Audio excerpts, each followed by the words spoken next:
here we are. Woo! Ready for another City of Thorns. But before we get there, I have some exciting announcements to make.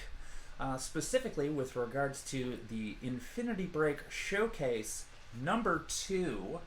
For those of you who have been with Infinity Break long enough, you might remember back in January we had the showcase, which took the form of a 24-hour live stream showcasing all of the different shows and productions that Infinity Break has its hands in and around and nurturing into a healthier entertainment venue.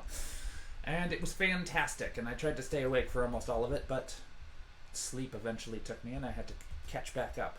But we had all kinds of crazy fun playing games with ourselves, as well as having specials of various shows that we already do. And this go-round shall be no different, except in the sense that it will be the 5th and the 6th of this coming October, from 10 o'clock in the morning to 10 p.m. each day. And we're going to have a special 4-hour one-off of City of Thorns, like what has been taking place in the city of Portland while our runners have been in the realm of the Fae. And also, we're apparently going to have a special Speak of the Devil as well, looking into the back stories of one of our intrepid heroes. Perhaps Johnny, seeing as how you are here, and to know more about it than anyone else, could divulge something for our audience. We've done a number of Speak of the Devil backstory things. At the last 24-hour thing, not Furbolg, but the other one, we did a session that went into Dr. Eden and his family. We have, not on a live thing, but we played Dareth's backstory out, so I'm trying to go basically through everybody, and the next one will be Tordek. Mm-hmm. And we will find out how Tordek made his way into our intrepid group of adventurers. Mm-hmm. Are we going to find an introduction to Pippin as well, or is that something you Pippin can't happened talk about? in the Speak of the Devil, the Fandelver campaign, Mm-hmm. so we aren't going to replay that. That's fair. I was not part of that campaign, so I don't know the backstory of Pippin and Tordek. Yep, that was like session 2 or something like that. Mm-hmm. Mm-hmm. But yeah, so we're going to learn a lot about Tordek as a human being. Unfortunately, there will be no Pippin, because Tordek will not have found Pippin yet. Yet. That remains to come. And also, I do want to take the opportunity while we're talking about Speak of the Devil, that it is approximately the 1-year anniversary. Yeah, this next episode is going to be the centennial. Mm-hmm. I have something fun planned for it. So prepare yourself so you don't cry on air. As best I can, I shall do my best. No guarantees. Things are so tragic. Excellent. But also for the showcase, part 2 on the 5th and 6th from 10 a.m. until 10 p.m. both days, we're going to be doing a smorgasbord of various things that you have come to love and expect from Infinity Break, including some of our newer things since the last showcase. The people from the Sneeple at the movies are going to be there as well. And it's going to be a ton of fun. And there's probably going to be some more announcements about upcoming things that are coming down the pipeline that we are not talking about yet. Because right now, it is time to return to the City of Thorns characters.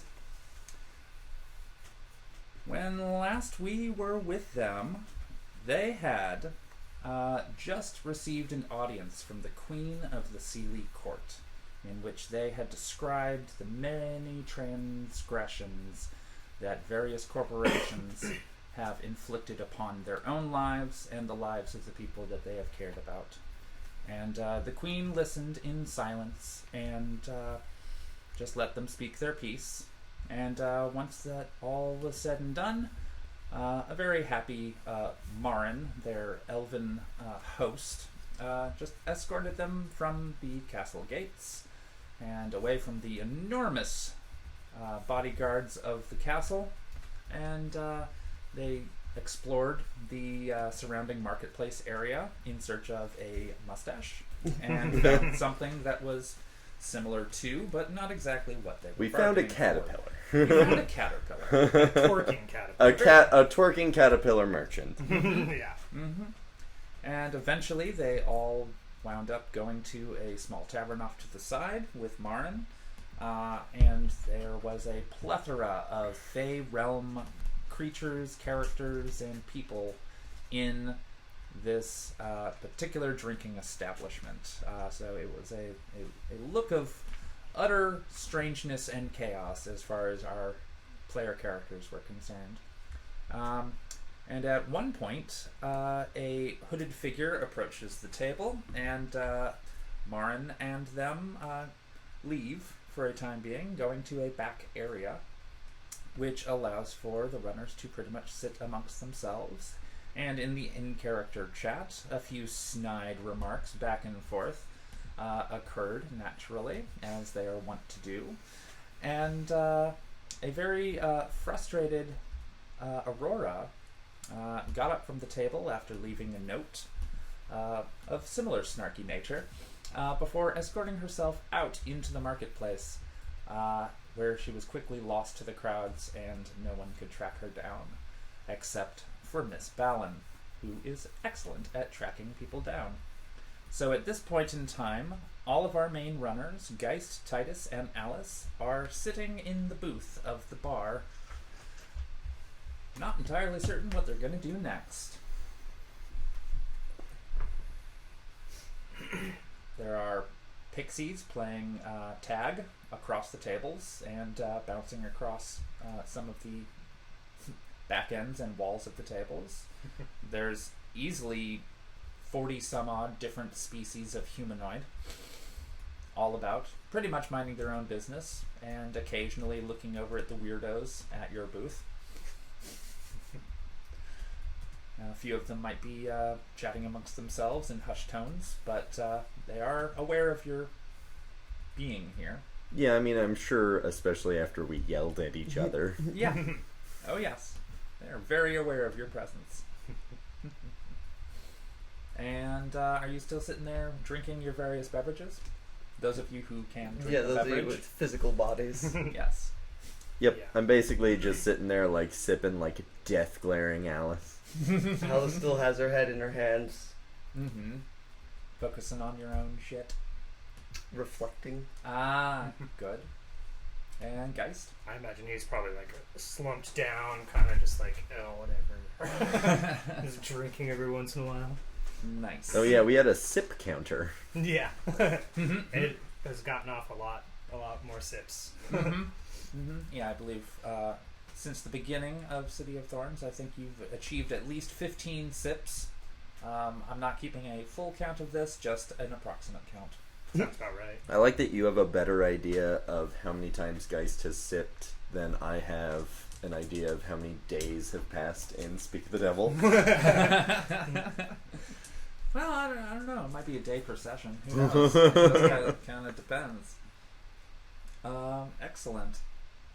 So, score. So the hooded figure that was speaking with Marin emerges from a back room and just kind of doesn't really seem to be walking. They just kind of float over to your table and saying nothing, and the hood pulled close. You can't see a damn thing, but a hand, or at least rags on their cloak that resemble where a hand would be, kind of beckon everyone at the table, and then it floats back towards the general direction in which it came. Well, I guess we better call Bell. Oh, I guess we don't exactly have cell service here.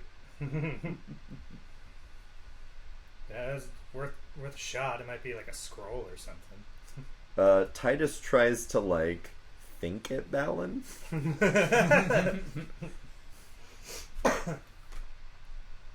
Alice, having her head towards the table, probably didn't notice this at all, so she's Mm-hmm. just staring at the table still.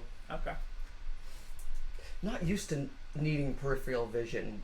having usually had multiple sensors. Yes, your awareness is severely hampered.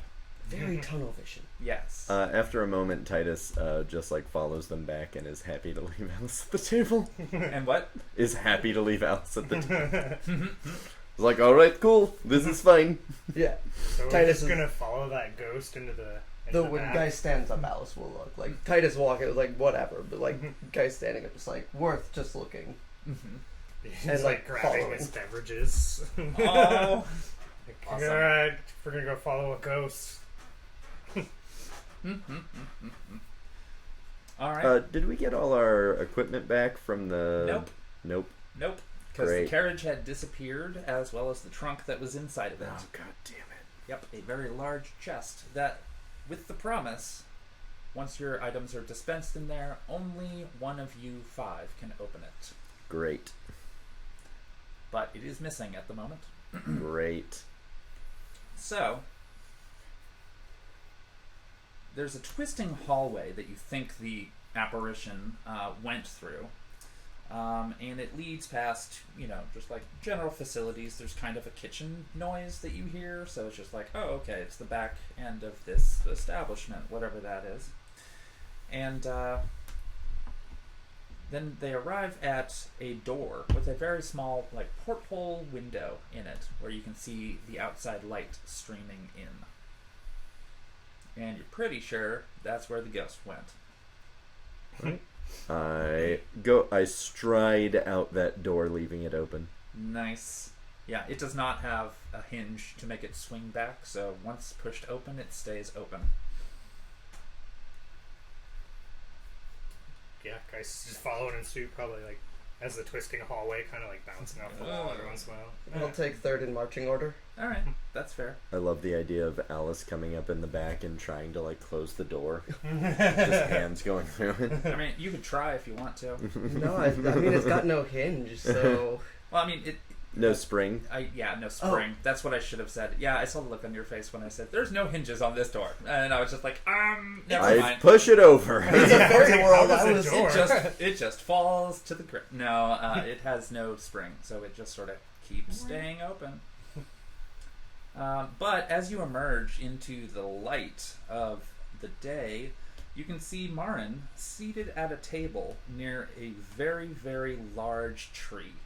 So he's enjoying the shade. And next to the tree is a leshy, a very large leshy, approximately 4 meters tall, so about 12 feet tall for those of us in North America.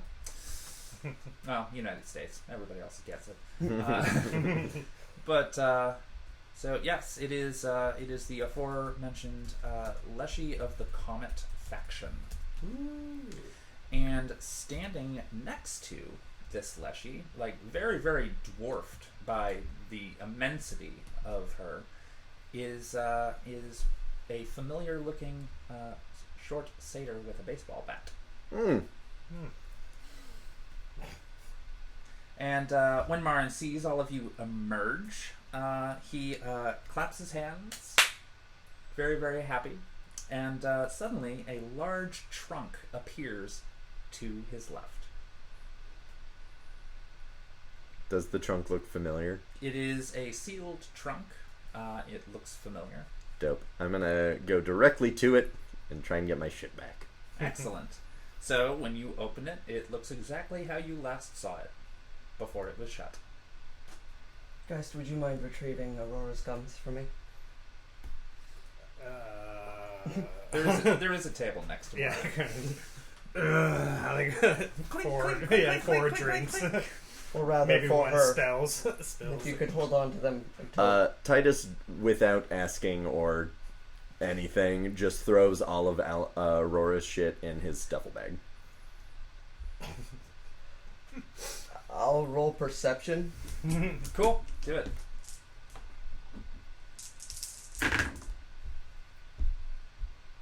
Three glitches, one hit. Oh. You do not see that Titus Cool. has already Alright. acquired all of that. So your question can still stand. You're just watching guys spill drinks as he's trying to put them on the table. Just like, oh, so clumsy. Oh, why? After Titus puts everything away, he like walks over, like catches a drink as it's about to fall, and then just is like, "This is my drink now," and sits down. I saved this. I saved this, so it's mine. Yep, that stands to reason. Guys is probably like, yeah, I have way too many. Is there seating at the Francis table, stuff. or is it standing? There are open chairs. Yes, Alice will take a seat. occupy a Occupy space a space over a or seat. Yes. Yes.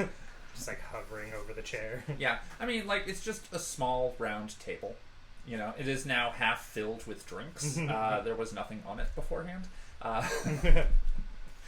And there is a chair available for each of you. It is not done in a circular pattern around the table. It is left in a more open, like, towards the gigantic 12-foot tall Leshy. Excellent. Mm-hmm.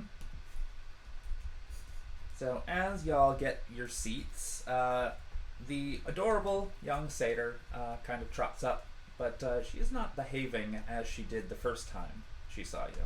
The bubbly atmosphere of a young innocent who just wants to have fun is not currently present.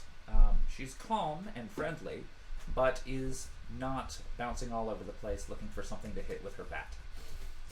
Good. Yeah. Geist was about to ask her if she hit that Lychee with the bat, and that's why they're both here now. You can totally do that if Yeah. you wish. This is gonna be like, little one, you didn't hit that tree person, did you? And she'll nod to each of you in greeting, but kind of like look at Geist with some amusement, and just be like, "No." Okay, good. Gently return the nod. Titus just like raises his eyebrows. So after that brief exchange, she speaks up again to all of you, and she says, "It's good to see you again. I have been chosen to be I am the channel through which Moira will be speaking with you. Her kind do not readily have access to spoken words as freely as a lot of us do. So she's asked me to interpret on her behalf." Alice nods knowingly. Mm-hmm. And Moira leans against the tree and begins tapping against its surface with a kind of finger. And Is this a code that's known in the material plane by any chance? Is it related to Morse? you can totally roll to see if you can interpret it. Like, I would accept remembering, or Languages? yeah, if you've got a proficiency towards that. Yep. I'm Good. a human interface codex. Exactly. So that is one of the things I do. Cool. You can either logic plus logic or logic plus willpower. I will accept either. All right. I've got a skill specifically geared towards it, but I can do either. If it's going to add to your dice pool, use it.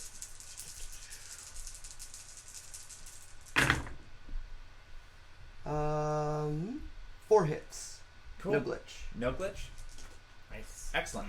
You can tell that it is a language. You cannot decipher what it is because you don't have a frame of reference for it, but there appears to be patterns in tapping. It is not Morse code. You can tell that much. But it is not unlikely that it is some form of language. Fair enough. Exactly.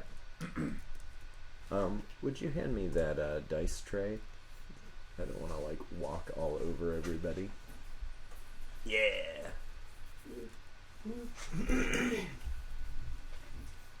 I just realized I probably need a place to roll dice that won't be loud. Good idea. All right. So,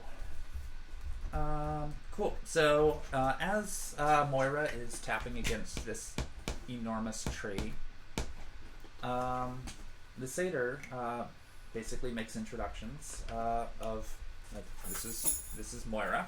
She is in charge of the Comet faction, and there are other factions, and they do some stuff, and she kind of trails off and gets a little bored with descriptions of the other factions, and just kind of like lackadaisically like, yeah, they do other stuff. But she does manage to get across some information of value to you. She basically states that the Comet faction is utterly convinced that their mission is the reason for existence is to help the court itself align with the material world in a harmonious way. And they usually do that by shocking their members into some form of direct action that is outside of status quo comfortability. It also tells you that the factions, as well as the Comet members themselves, have a tendency to be somewhat split on the best way of moving things forward. The Comet faction is usually referred to as being reactionaries, and in some circles they are called doomsday cultists. But the Comet, of their namesake, seeming to imply an end to all things, but also hinting at the potential for new beginnings in the aftermath.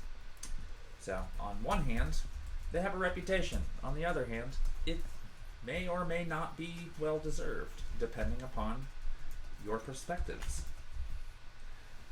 Well, that's strange. I'd imagined the comet was for Clement's comet that passes by every few years. The satyr just looks up to you, having no idea what you just said. Looking up at Moira, and then just like, anyway.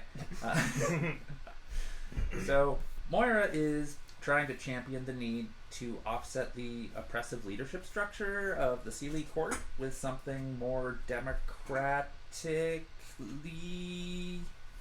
styled. Like, she's not even sure what she's saying at this point. Instead of a queen monarchy. She doesn't want the Sealy court to be, like, unable to do stuff, but she thinks that the political process should include people who can't speak up for themselves or should be able to have insight.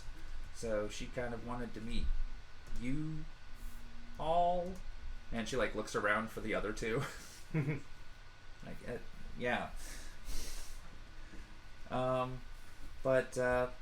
Yeah, she's the only one that really seems to think that this is possible, as most of the people in the court kind of consider her to be like a daydreamer, like that's too fanciful, and they don't like that she talks about a better world in the future. But she does have some influence, and so she kind of wanted to meet up with you and maybe establish some sort of connection to your world. She kind of looks around like, am I doing this right? What kind of connection? Well, you have people in your world that you trust, and she has people in her world that she trusts, and was like kind of now that the worlds are bridged together again, like it's good to make connections so that you can do things together and help. She's very confused by all of the things that she is talking about. Titus thinks for a moment before looking at the Leshy, not the child. Mm-hmm. Moira returns the glance. Let me ask you something a little out of the blue. What happens to vampires when they come here? My arms turned all weird, my eyes turned all weird. What happens with the HSV? Okay. Moira, HMMV. Yes, I'm sure it's very technical. Moira pauses in consideration and begins tapping on a branch that is different from the main trunk. So it's got kind of like a higher kind of pitch to it. And so the little satyr just kind of goes, they live here too. Well, I know a group of people that would love to a connection here then. All right. Like, it's above her head, so she's like, all right.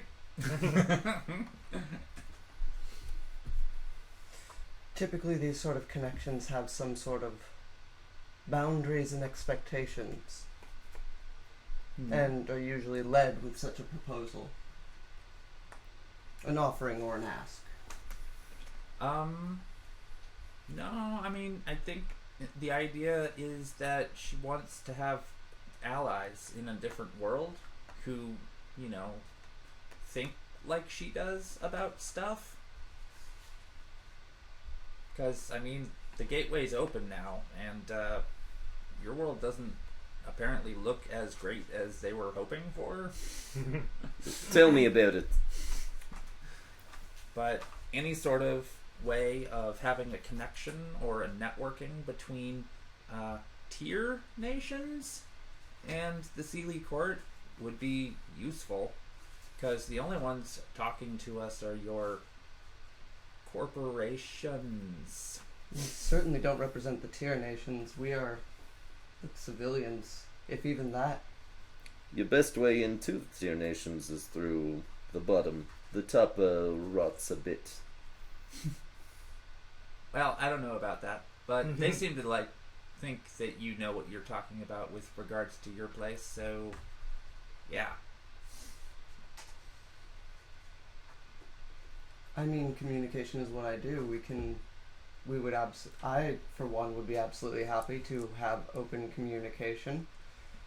I'm not really certain what you're expecting from us right now. Just a promise. Well, those don't come lightly. I thought those came free, but no guarantees.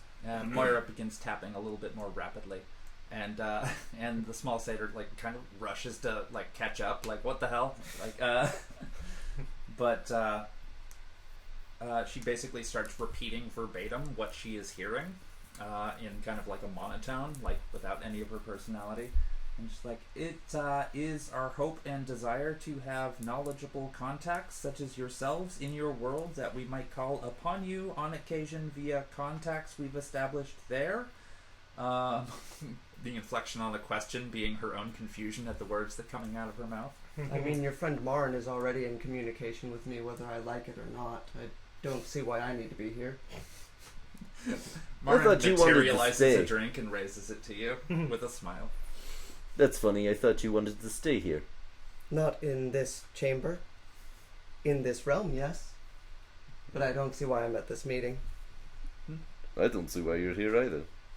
You're not a contact there anymore if you're staying here. Guys A good just start point. sipping really loud. A very good point.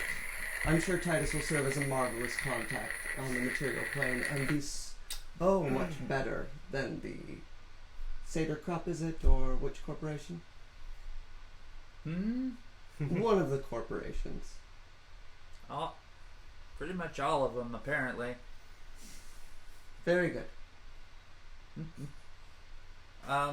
But Moira also says that as a more equal exchange, as we don't yet know much about your world as it currently is, you could occasionally call upon us for assistance if you know you wanted.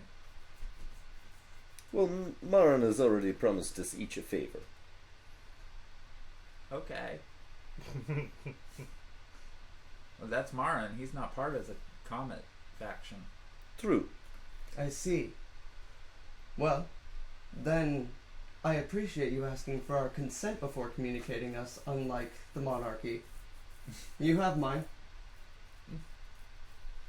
Though I intend to stay here, but perhaps I could be useful as an advisor or a communications expert. I speak many of the languages of the other side. And Moira looks impressed at that proposal.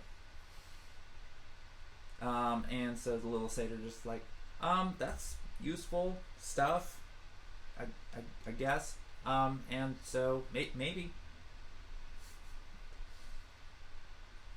I'll accept this deal.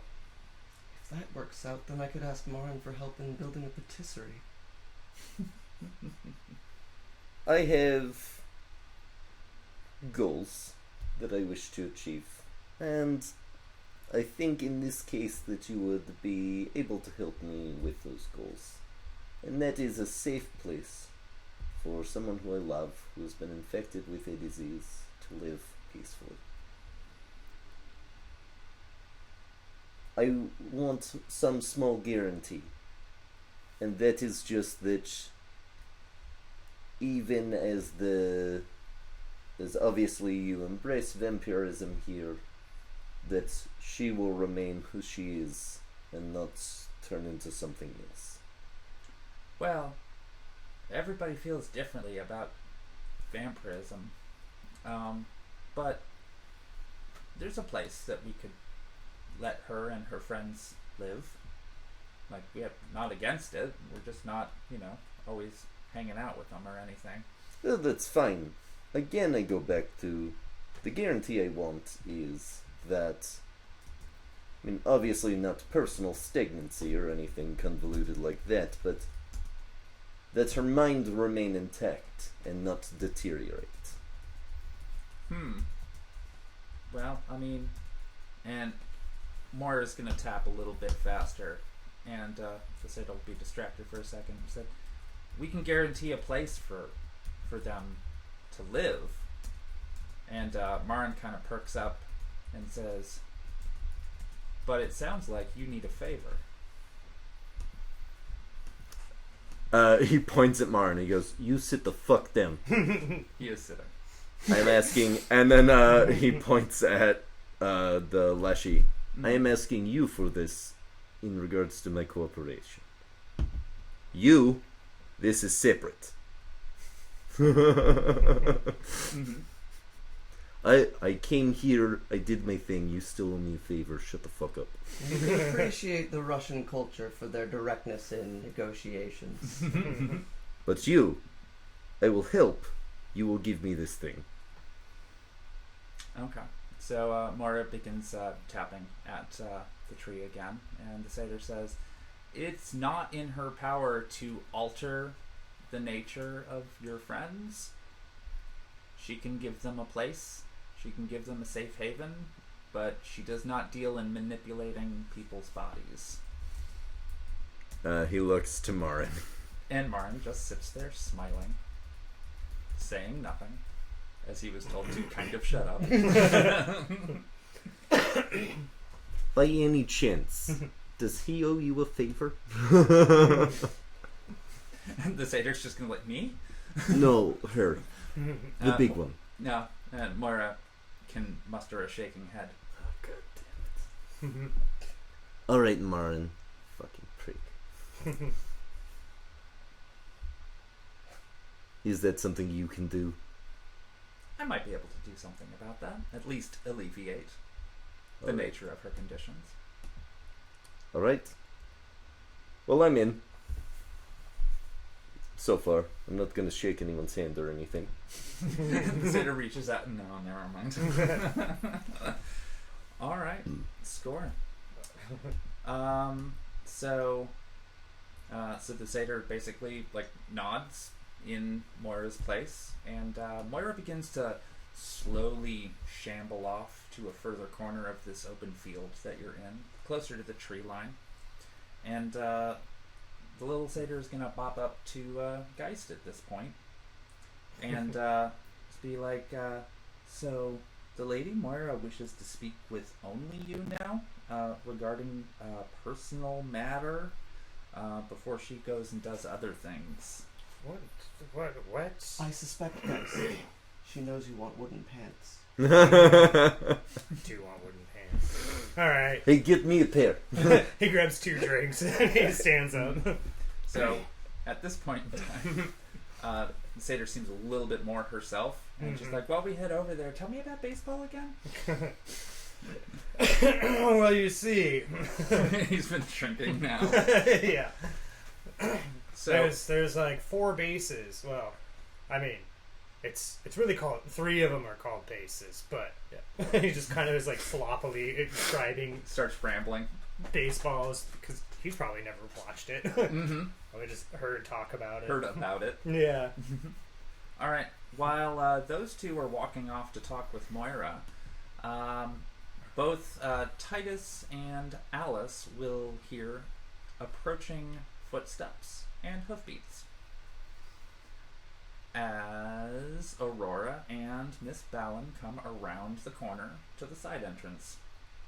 Oh, good. I hope you didn't lose my notepad. Aurora holds it up Excellent. and looks around for the pen. God damn it! I only have 2 pens. That's 50% of my pens. If you think I'm loaning you the other one, you're shit out of luck. Mm-hmm. Ballin goes directly over to the trunk and retrieves her sword. And seeing nothing else in there, kind of looks up at the rest of y'all. Guys should have Aurora's guns. Titus walks over to Looks over to Aurora Geist. and starts He's like, handing "Wait, her okay." her things. Oh, okay. Then Aurora's going to be very delighted, but still in kind of a pouty mood. So she's just like, yeah, thanks. Like, as Titus is handing her things, he leans in like she's ever paying attention to who has your things. Oh, spice. She's charismatic enough to just I'm just people gonna up. slide in a little bit of poison. Right? Yep, here. exactly. Let me just make it worse real quick. Yeah, exactly. Oh wow. After everybody has emptied their belongings from the trunk, Marin gleefully claps, and the trunk just disappears. It is gone. The clapper is the perfect magical device. I Yeah, mean, I mean, honestly, really it really is. So, Marin, seeing the rest of you all about, says, "Well, it seems like your little visit has nearly come to an end. So, your rewards. I believe favors were requested rather than gold. So, if you have something that is within my power," and he kind of looks at Titus knowingly, but never blinking and still smiling. "So if it's within my power, I shall surely grant them. But I am myself limited in certain degrees, so try to be reasonable, and I shall gladly accommodate before sending you all home." I may need a private conversation beforehand, if you don't mind. Is there somewhere nearby I could go? Perhaps if Aurora would accompany me. Sounds like a favor to me. Marin says nothing. Aurora begins walking to a further corner of the field, not in the direction of Geist. Alice follows. Okay. Score. Titus, do you desire to claim your favor before we move on to the other 2 groups? Do we have to claim it before we go back, or can I actually talk with Svetlana first? As you wish. My communications will be open. Then you can pick another one if that doesn't suit you. Cool. Conversation over. All right. It's like, Raised drink. Understood. Just like absolutely does not respond to that. Excellent. Very, very good. You're goddamn right, I'll do it later if I want to. All right. So, before we head over to Geist, Aurora and Alice have some shit they've got to hash out. Aurora has finally found the pen. yeah, I was like, how's this gonna work without the pen? Uses the entire I notepad forced as I forced spell. you to find the other pen by refusing the second pen. Hooray for plot armor. Yeah. The pen, I gave the pen plot armor. That's what I did. I would like to begin by stating that I was in the wrong for not consulting with you about what my request would be and our potential future before speaking about it. And I am sorry that... Well, I'm sorry that I did that, and I will be in direct communication about all future plans I have that involve you. That is how I'd like to start. And I am sorry. And it was wrong. Oh, we should have brought my notepad for this. I actually have sticky notes at home. So, Aurora is visibly displeased, but she kind of takes a few breaths after Alice has spoken and thinks about what she's about to write, and then begins and holds the note out that you can see, and it says, if we're going to be together, then we need to make those decisions together, because I don't want to run away from home. I already tried doing that once, and you brought me back. You wish to return to the material plane? She writes another note. It's not great, but it's home. I know the rules there. I'm unfamiliar with home. All I've ever known is workplaces. I know the meaning of the word, but what significance does it hold to you? And she writes down, home is wherever we are. But we could be here. I don't want to be here. Why? Because it feels like running away. Would you rather confront the ultraviolet one? Would you rather confront those who are hunting Titus and leveled the tossed stump in a matter of seconds?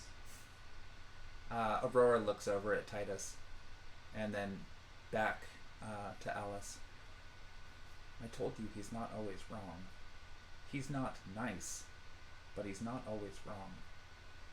He faces things. He kills people. Sometimes that's what people do. It's not my favorite. Perhaps then I am not people. You're people enough. I don't kill. That doesn't mean that you're not people. You say it's what people do. Not all people. You want to kill? Hold on. She's going to scribble a big Yeah. Scribbling Yeah. a big fucking note now. Yep. The first note is, don't fucking interrupt me. Can't interrupt. I was going to say, we can't interrupt when the lack somebody's of writing. speaking. Yeah. And so, God, how big are these sticky notes? Yeah. Standard size sticky notes. Are they It's going to be square? like a few of The them. square? Yeah, or like- rectangle? Yeah. Cool. So, Standard OG sticky notes. so Yeah. basically, she's gonna write out one entire sticky note, slap it on her forearm, write out another sticky note, slap it on the forearm. So it's just like this is a sequential line of events.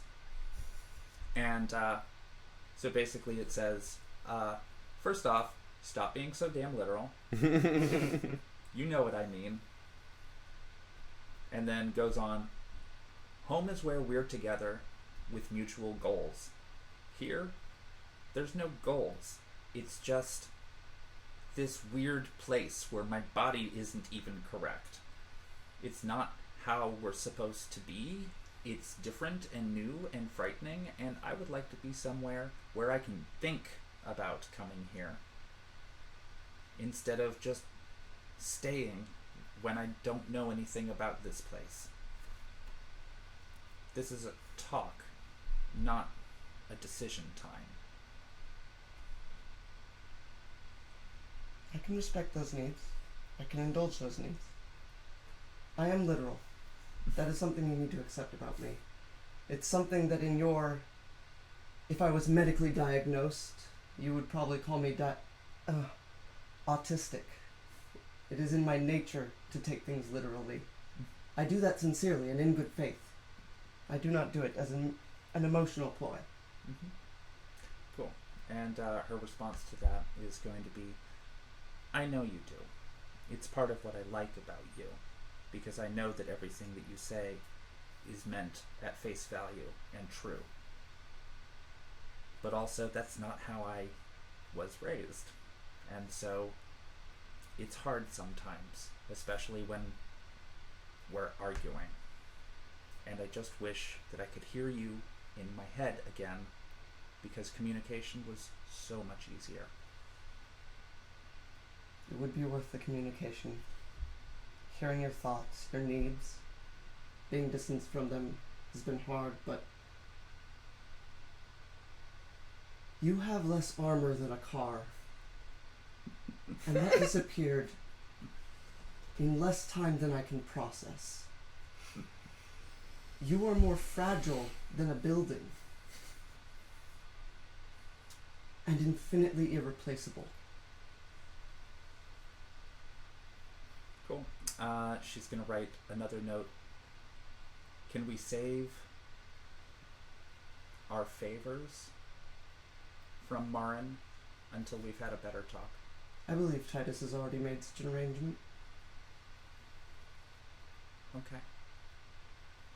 So, anything else? Only that I love you and will follow you wherever you go, regardless of whether or not I agree ethically with that location. Cool. And she's gonna write a final note, and I love you too. And there's gonna be a little happy heart, a little happy face on a heart. Aww.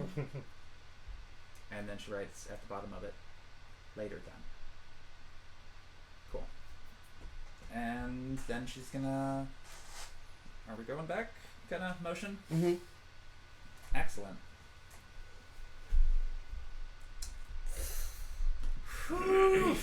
Alright. Geist. Sweet. So anyways, the guy's name is Babe Ruth. Remember that name. Just remember that name. I don't know why I remember it.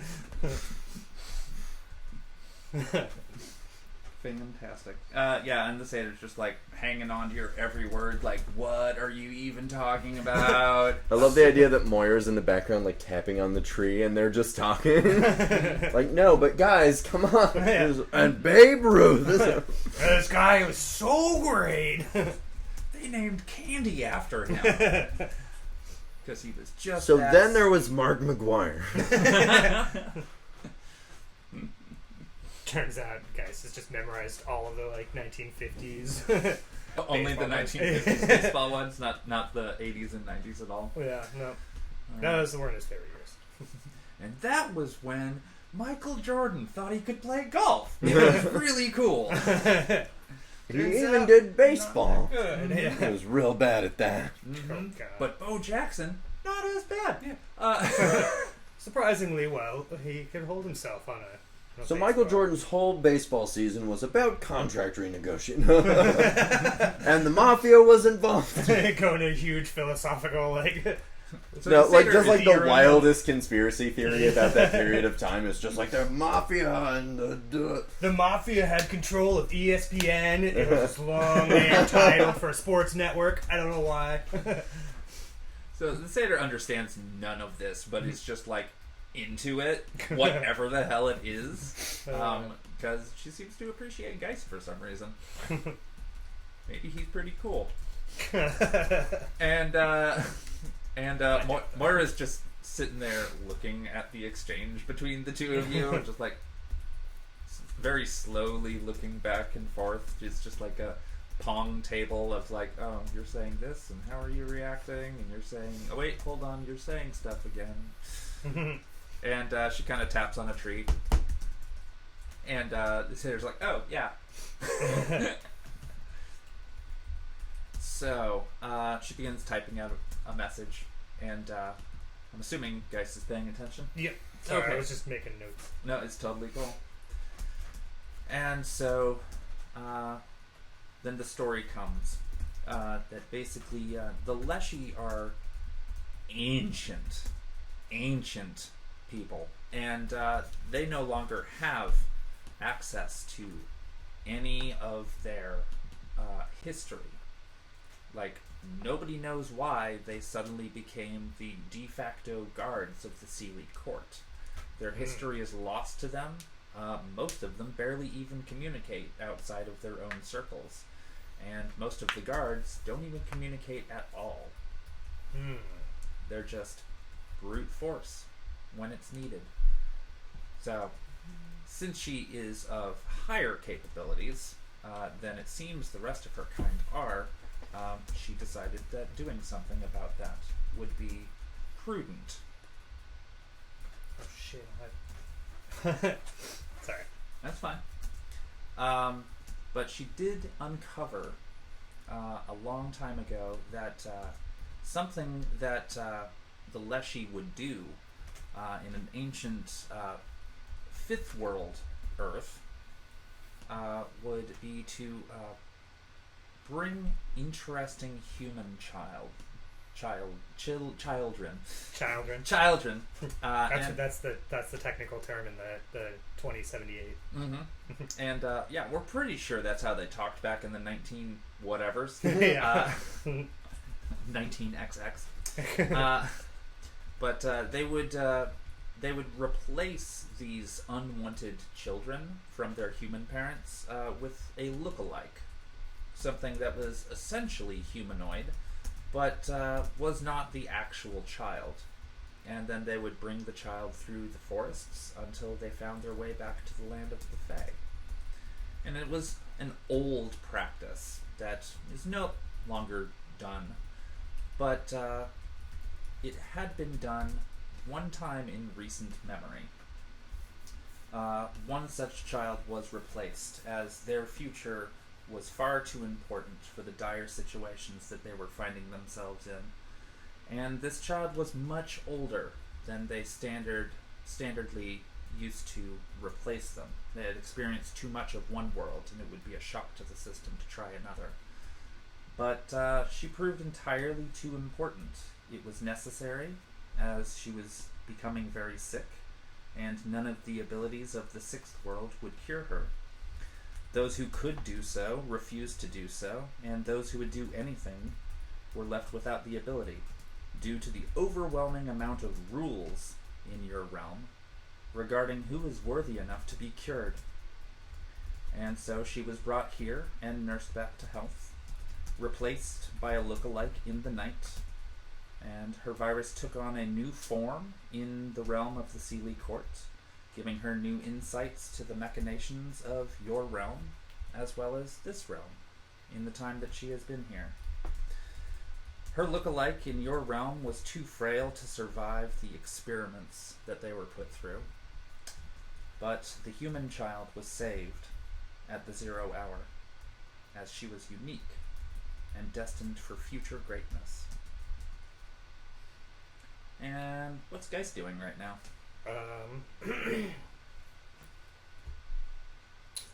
Probably putting on his glove. Mm-hmm. And yeah, he's probably gonna mutter something.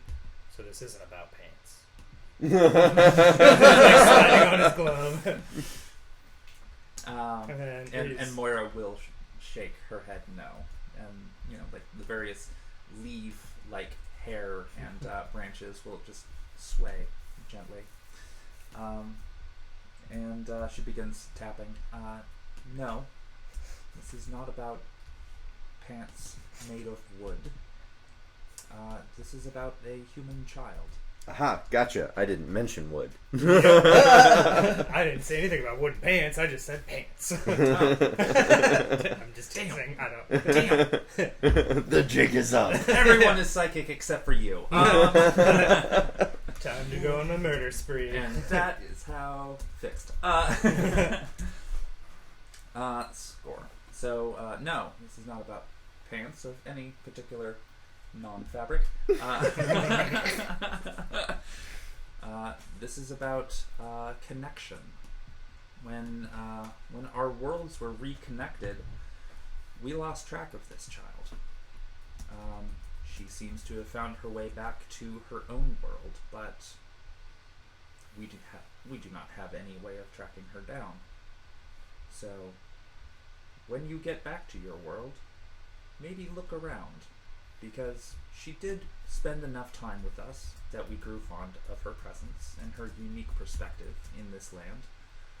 But we have no way of traveling en masse to your world to find her ourselves.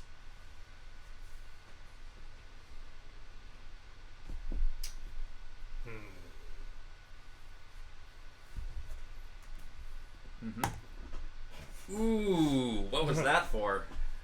Trying to see if he could understand what was really being hinted at. That's a 1. You do not understand what's being hinted at. So, he's going to say, Though they clearly think that you should. Yeah. He kind of does that, like, tilt his head when he is realizing he's missing a social cue but doesn't quite know what it is. He's going to say, so, not only do you want me to communicate about happenings on my side, but now you want me to find this child? I mean, so the favor I wanted from you kind of involves you moving en masse to my world for a little bit. You know, maybe an hour a day.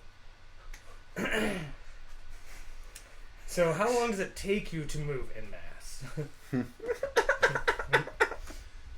We would need to know more about the territory that we are moving into before we could sacrifice any of our volunteers. Fair. So an hour.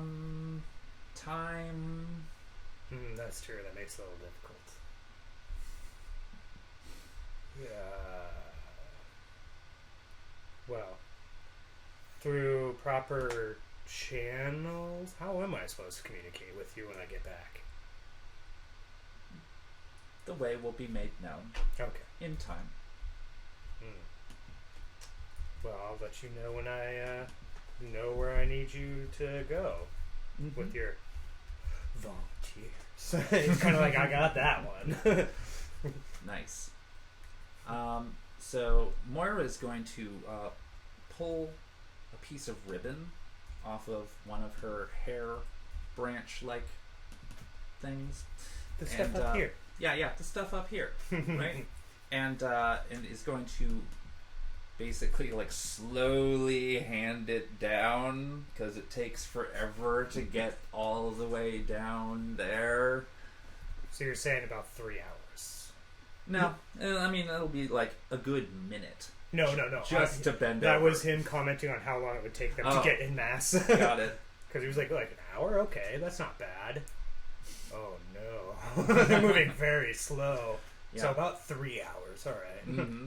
But he kind of was just waiting for the ribbon to get in within reach. Yep, so when the ribbon gets within reach, she is also tapping on a nearby tree. And so the satyr says, before that child left, they forgot this, and it might help you find them. And it's a ribbon on a string, and you can investigate it whenever you want It's to. a ribbon on a string? It's a string ribbon. Oh, okay, I see. There is a small bauble on it. And it is tied in a knot so that the bauble does not go missing.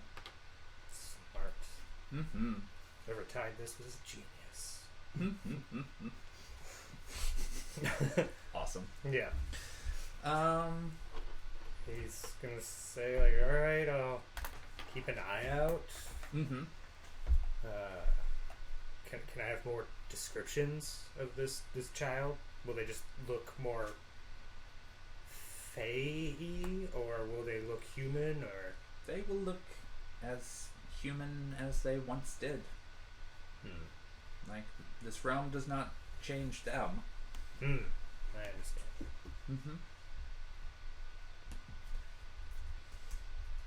And if that is all, he's gonna examine the ribbon and bauble okay, pretty quickly, but cool. Well, give me a check for that.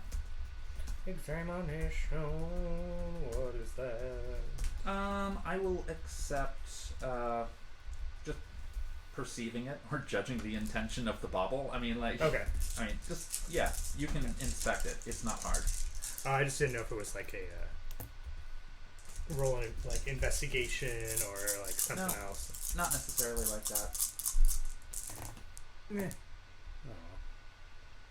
I mean, that's still pretty good. That's 5 hits, 2 glitches. Okay, that's enough. It's a locket. Yeah, he's gonna kind of just put it in his pocket for right now. Okay, Might as well examine that when he's got more free time. that's fair.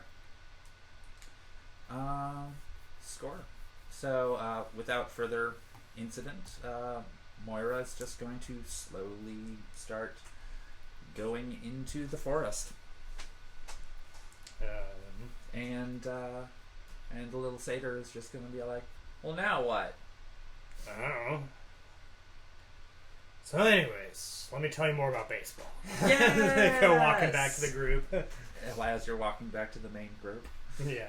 Fantastic. So they used to have this thing. I don't know if people still do it, but it's called a curveball.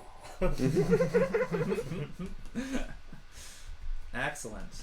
So you all wind up meeting back up with Marin, who is looking thoroughly pleased with himself.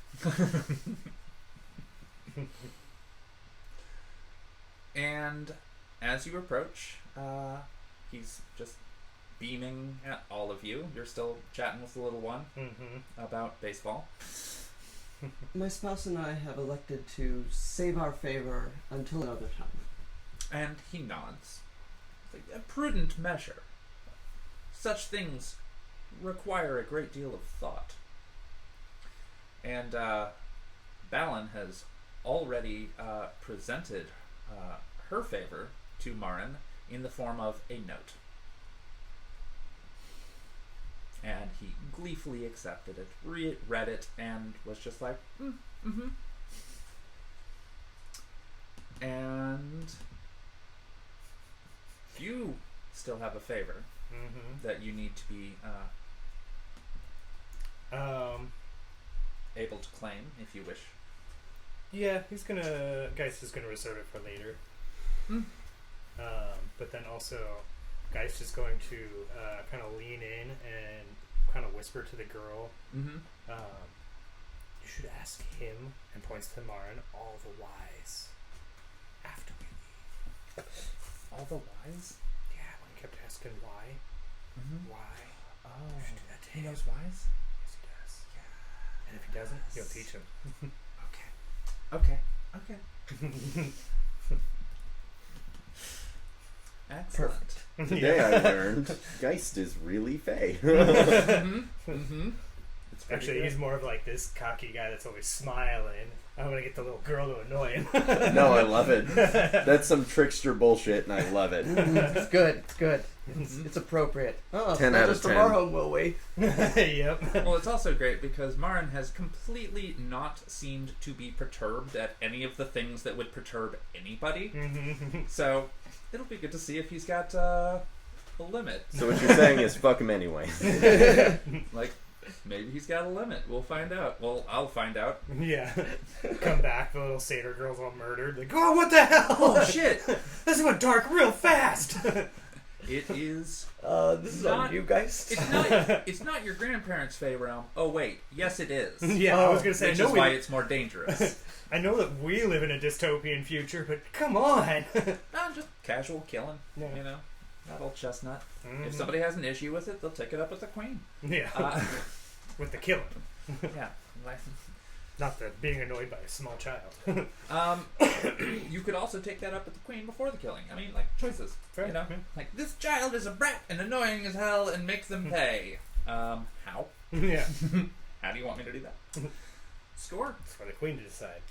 So, as y'all are kind of settling in and figuring out, like, okay, this is about where we are, this is about where we're at, a green cloaked figure emerges from the woods, from a different angle, and approaches the group, but stays a good 15 meters away. And Marin takes one look at them. Do they have wooden pants? Oh my god. No. I can't tell. What did you roll? Oh, yeah. just You perception. cannot tell if they have wood. I was like, wait a second. You cannot tell. You want if to they check have this wooden before pants. before you get too far. All right, I'm done. And they remove their hood and look at all that are gathered, and they fling something that lands very nicely onto the table. Titus fucking dives. Dives away from it? Away from it. For it. Oh, Yeah. okay. Alice Score. just leans in towards it. Okay. Just like, grenade! A perfectly landed tarot card is what Aurora will see. And it is of the major arcana, the Hermit. Is that your calling card? Alice tries to like lift it up and look at either side of it. Mm-hmm. Titus really embarrassedly, like... You guys is just yelling at the person who threw it. Mm-hmm. Yeah, what you yelling? Is this your calling card? Like, you could have just walked up and handed it to somebody. Mm-hmm. And so they remove the hood from their cloak, and Marin takes one look at the card, and then looks at them, and they are channeling up some magics at this point. The ground is beginning to quake underneath you. Very, very slow trembles at first. I'm gonna whip out kindness Mm-hmm. and look to Marin real quick just to make sure he's not screaming like, no, don't. He does not look amused. Cool. I'm gonna shoot the That's got a guy. limit. Okay, you're gonna shoot him? I'm gonna shoot him. Excellent. I would like to invoke my counterspelling. Well, let's We see. can do both. We can do both. No, I know. No, the way counterspelling works in this is it adds to people's dice pool to like resist the spell. Oh, gotcha. So, But you also have to have a pretty good idea of what's being cast. mm-hmm. What would you like for that?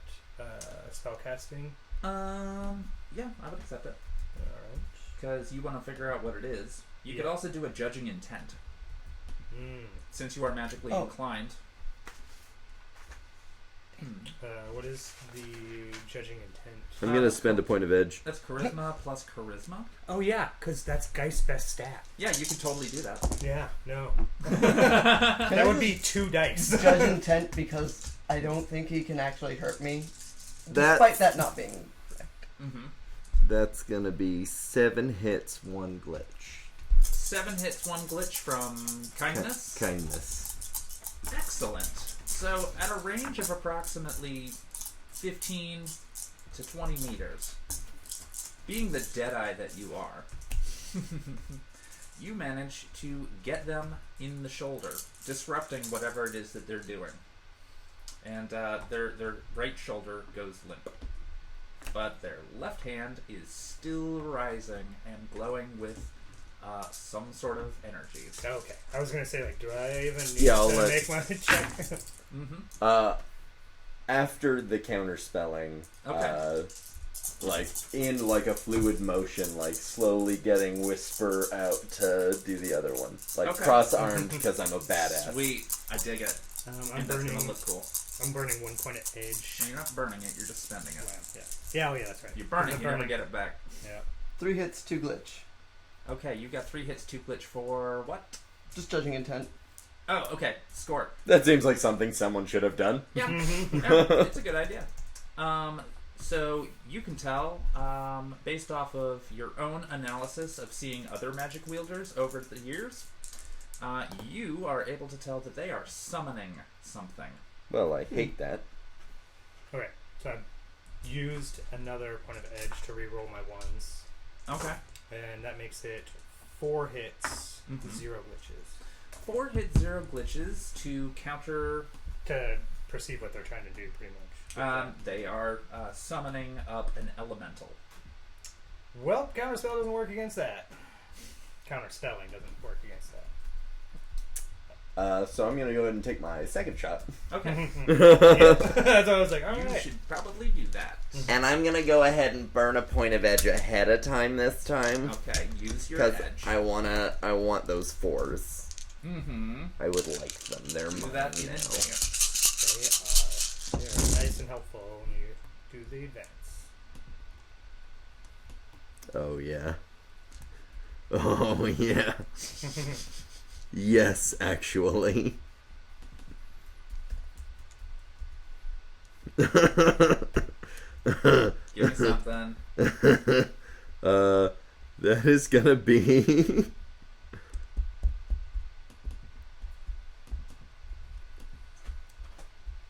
That is 17 hits. One glitch. That's pretty ridiculous. 17. Okay. Oh shit! How much armor does Where this were guy you? have? Where were you aiming? So I'm gonna. Like So body part. I got the one shoulder, Yeah, you got their right making shoulder. the arm go limp. Yeah. I'm trying to basically just take out their arms, Okay. such that they. Well, do they need their arms? I would know if they need their arms to cast. Wouldn't I? It might be dramatic flourish. Who knows? Yeah. I'm just gonna disable their arms. Okay, that's fair. So are you going for the other shoulder, or maybe the hand, or what? Going for the other shoulder. Cool. Going for the other shoulder. So here's how that's going to play out, because these two were analyzing the situation beforehand. Who were like, what? As Titus is like, The ground before them begins to separate, and rocks begin piling out of the ground and kind of self-assembling, right up until the point that the second bullet from Titus hits the other shoulder. And this one, the force of it, it goes straight through them, but at the same time significantly knocks back their ability to stand, and they have fallen over backwards, so the rocks go motionless. Titus is gonna walk up, both guns trained on them, you need to stop doing that right fucking now. yeah, Geist is going to draw the knife and run forward. And just as soon as he gets within distance, not stab him, but just tase him. Just- Okay. Alice is still just flipping the card over back and forth. I love Yes, that. that's fantastic. Also, the other side, blank. Like completely blank. Yep, it's just white blank, and then a familiar-ish looking enough symbol of the Hermit card. And score. So you're got the guns trained on this person. Yeah, I'm super ready if I see a spark of magic, this is done. And you're just gonna flat out tase him. yeah, Do it. just tase him with my Mhm. knife. Exactly. And they were looking up at both of you approach, and I don't like the looks of this at all. Yeah, it's surprising. Mm-hmm. Yeah. Weird. Odd how you attacked a table full of people, but Mm-hmm. just all exploded at them. Ugh. 2 hits, 2 glitch. Okay. So they're going to be very shocked. Ha. yeah. They are still conscious, however. That's fine. Mm-hmm. You have definitely given them something to think about, though. Care to tell us what this card's about? They say nothing. I try in French. Titus looks back to, guns trained, kind of looks back to Marin you want to tell us how we handle things here, or am I just going to do my thing? Marin's just kind of like, I try Portuguese. I try Japanese. I'm just gonna cycle through major world languages now, from most popular to least popular. Yeah, they're not saying a damn word. They seem like they can hear you just fine. Point out that those first couple of languages were not in that order. But So, now- Marin, what do we do here? You're Guys just tases him again. so you're okay. So you want to roll for that, or you want to use the same? I mean, he's stats? going to try to keep him conscious, but yeah. So you're going to yell that backwards, 20 meters back to Marin? Yeah, I don't want to kill anyone if that's not, what you do here when someone attacks you, but, a little guidance. Lauren needs to take advantage of this. This is a very rare amount of restraint. Marin's just gonna kind of he's bemused about the whole situation, and he's just like, well, I mean, it is the Hermit. You know? I don't know what that means. The Hermit faction doesn't usually get along with the Comet faction. So I can kill him. Should kill Wait, him. but we're not of a faction. Why would they come to kill us? We just aligned with the Comet faction. The hermits are isolationists. They would rather see a wall erected around the Sealy court to keep all of you out. All I had to hear was build a wall. I shoot him in the head. I'll just tase him again. Oh, that's faster. Okay, so yeah, they didn't have very much in the way of defenses at that point. So yes, they are definitely tased. Who's going first? Are they getting tased first or getting shot first? I kind of figured it was at the same time, and the guy's just like, "Oh yeah, that is quicker." Just puts the knife away. Mm-hmm. Oh, okay. Yep. Score. So you've shot this person dead. Yeah. All right. Excellent. They are deadified, and they evaporate into the air. Great. Think sparkles, glitter, and then they just float upward, get caught on the wind, and then blow back the way that they came. Granted, just watching above this. the tree line this time. Do you suppose this is how everyone dies over here? Titus just starts reloading his guns. Oz just throws the card aside. It's fun. Marin gets up. Well, that certainly was unexpected.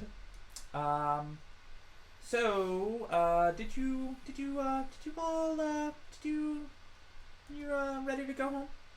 Yeah, it seems like maybe if there are assassins here that we should go home. Do you have any guarantee that that's not going to happen to us all the time back there, too?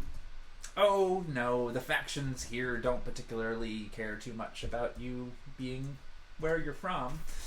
So, you should be fine there. Great. Well, let's just do that then. Assassins happen in your line of work all of the time. Anyway. Yeah, why do you think I was so fucking ready for that? Martin, where do you plan on putting us? The place you took us from was suboptimal. That is a really good point. Well, I figured I would just find which location was most potent with its energies and its approximation to where I found you. I don't control the gateways. I can just open them. Where they lead is not entirely under my control. Otherwise, I would have just had all of you appear in my house. Would have been better than a bunch of creepy letters, to be honest. Thought the monads were trying to court me. Okay. he clearly does not know what a monad is. That's pleasant. Excellent. So he's going to go back to the wide open door to the back of the tavern, and then he's going to close it, and then he's just going to kind of do a hand wave as he touches the wood, and that door is now glowing green. It is not oak, but it appears to be very similar and ready to go.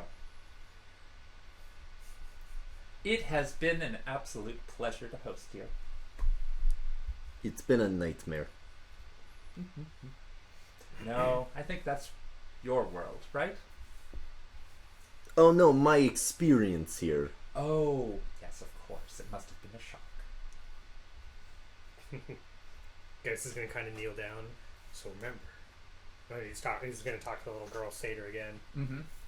So if you do this enough to make him angry, I will bring you back a treat.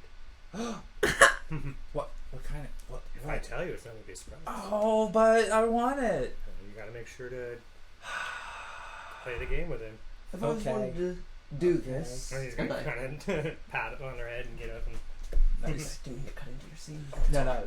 I've always wanted to do this, and I walk up to Marin and I put out my hand very firmly. Mm-hmm. And he perfectly accepts, and you connect, no problem. Put my other hand on the outside of his. And he returns the favor, and it operates in physical space as it should, despite your spiritual sense of self right now. A pleasure doing business with you, and I give it like 2 good pumps. Mm-hmm. Here's to many more. Yes. Oh shit. Alice kind of smiled, looking at her hands for a moment. That was your first handshake. Mm-hmm. This guy's Mm-hmm. walking up. You got to experience a handshake. I need to wash my hands now. These are disgusting. These touch so many things. I don't even know where he's been. I'm so glad I don't have to deal with germs. Viruses are a pain, though. Yeah, there's that. Excellent. So he gestures broadly to the door that leads back inside of the tavern, now glowing with a green energy. Titus is just gonna walk on through, hand on kindness. Mm-hmm. Cool. As you do, Titus vanishes from sight in a bright green flash. Aurora, can I ask two things of you? One, I would like to kiss you before we go back. And she nods. I kiss her. Yes. Two, can I see Titus's pen? She looks around her pockets, like, where the hell did that go? I don't usually need these. And holds it. Just throws it in the fucking That's awesome. Three things I've always wanted to do. Mm-hmm. And she heads towards the door. Excellent. Aurora is right behind you. And you both disappear from the Fey plane in a bright green light. I got one! I got one! And so guys, your exit. Yep.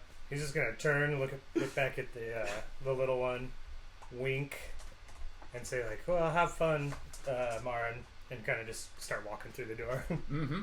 Score. And you also disappear in a flash of green light. And then Balin basically looks at Marin and said, "I've got your word though, right?" Oh! And he nods. "Yep, it shall be done." And she walks through the door and vanishes in a glimmer of green light. Just as the little satyr girl says, "Hey, why did you let them go so easily? Why did you bring them here in the first place? Why did you do..." Fade to black. And with that, we are going to end this particular session of City of Thorns. Presumably with you heading back to whence you came. Jeez. And at that note, we are going to take a break, and we shall return with the very next session in approximately 10 minutes.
Also, Woo. never mind. And just like that, we're back. Wooden pants. Do you have something for me to... No, it's all good. I'll send you a private message. Okay, please do. I need to. And I'll just edit that later. Mhm. So, excellent.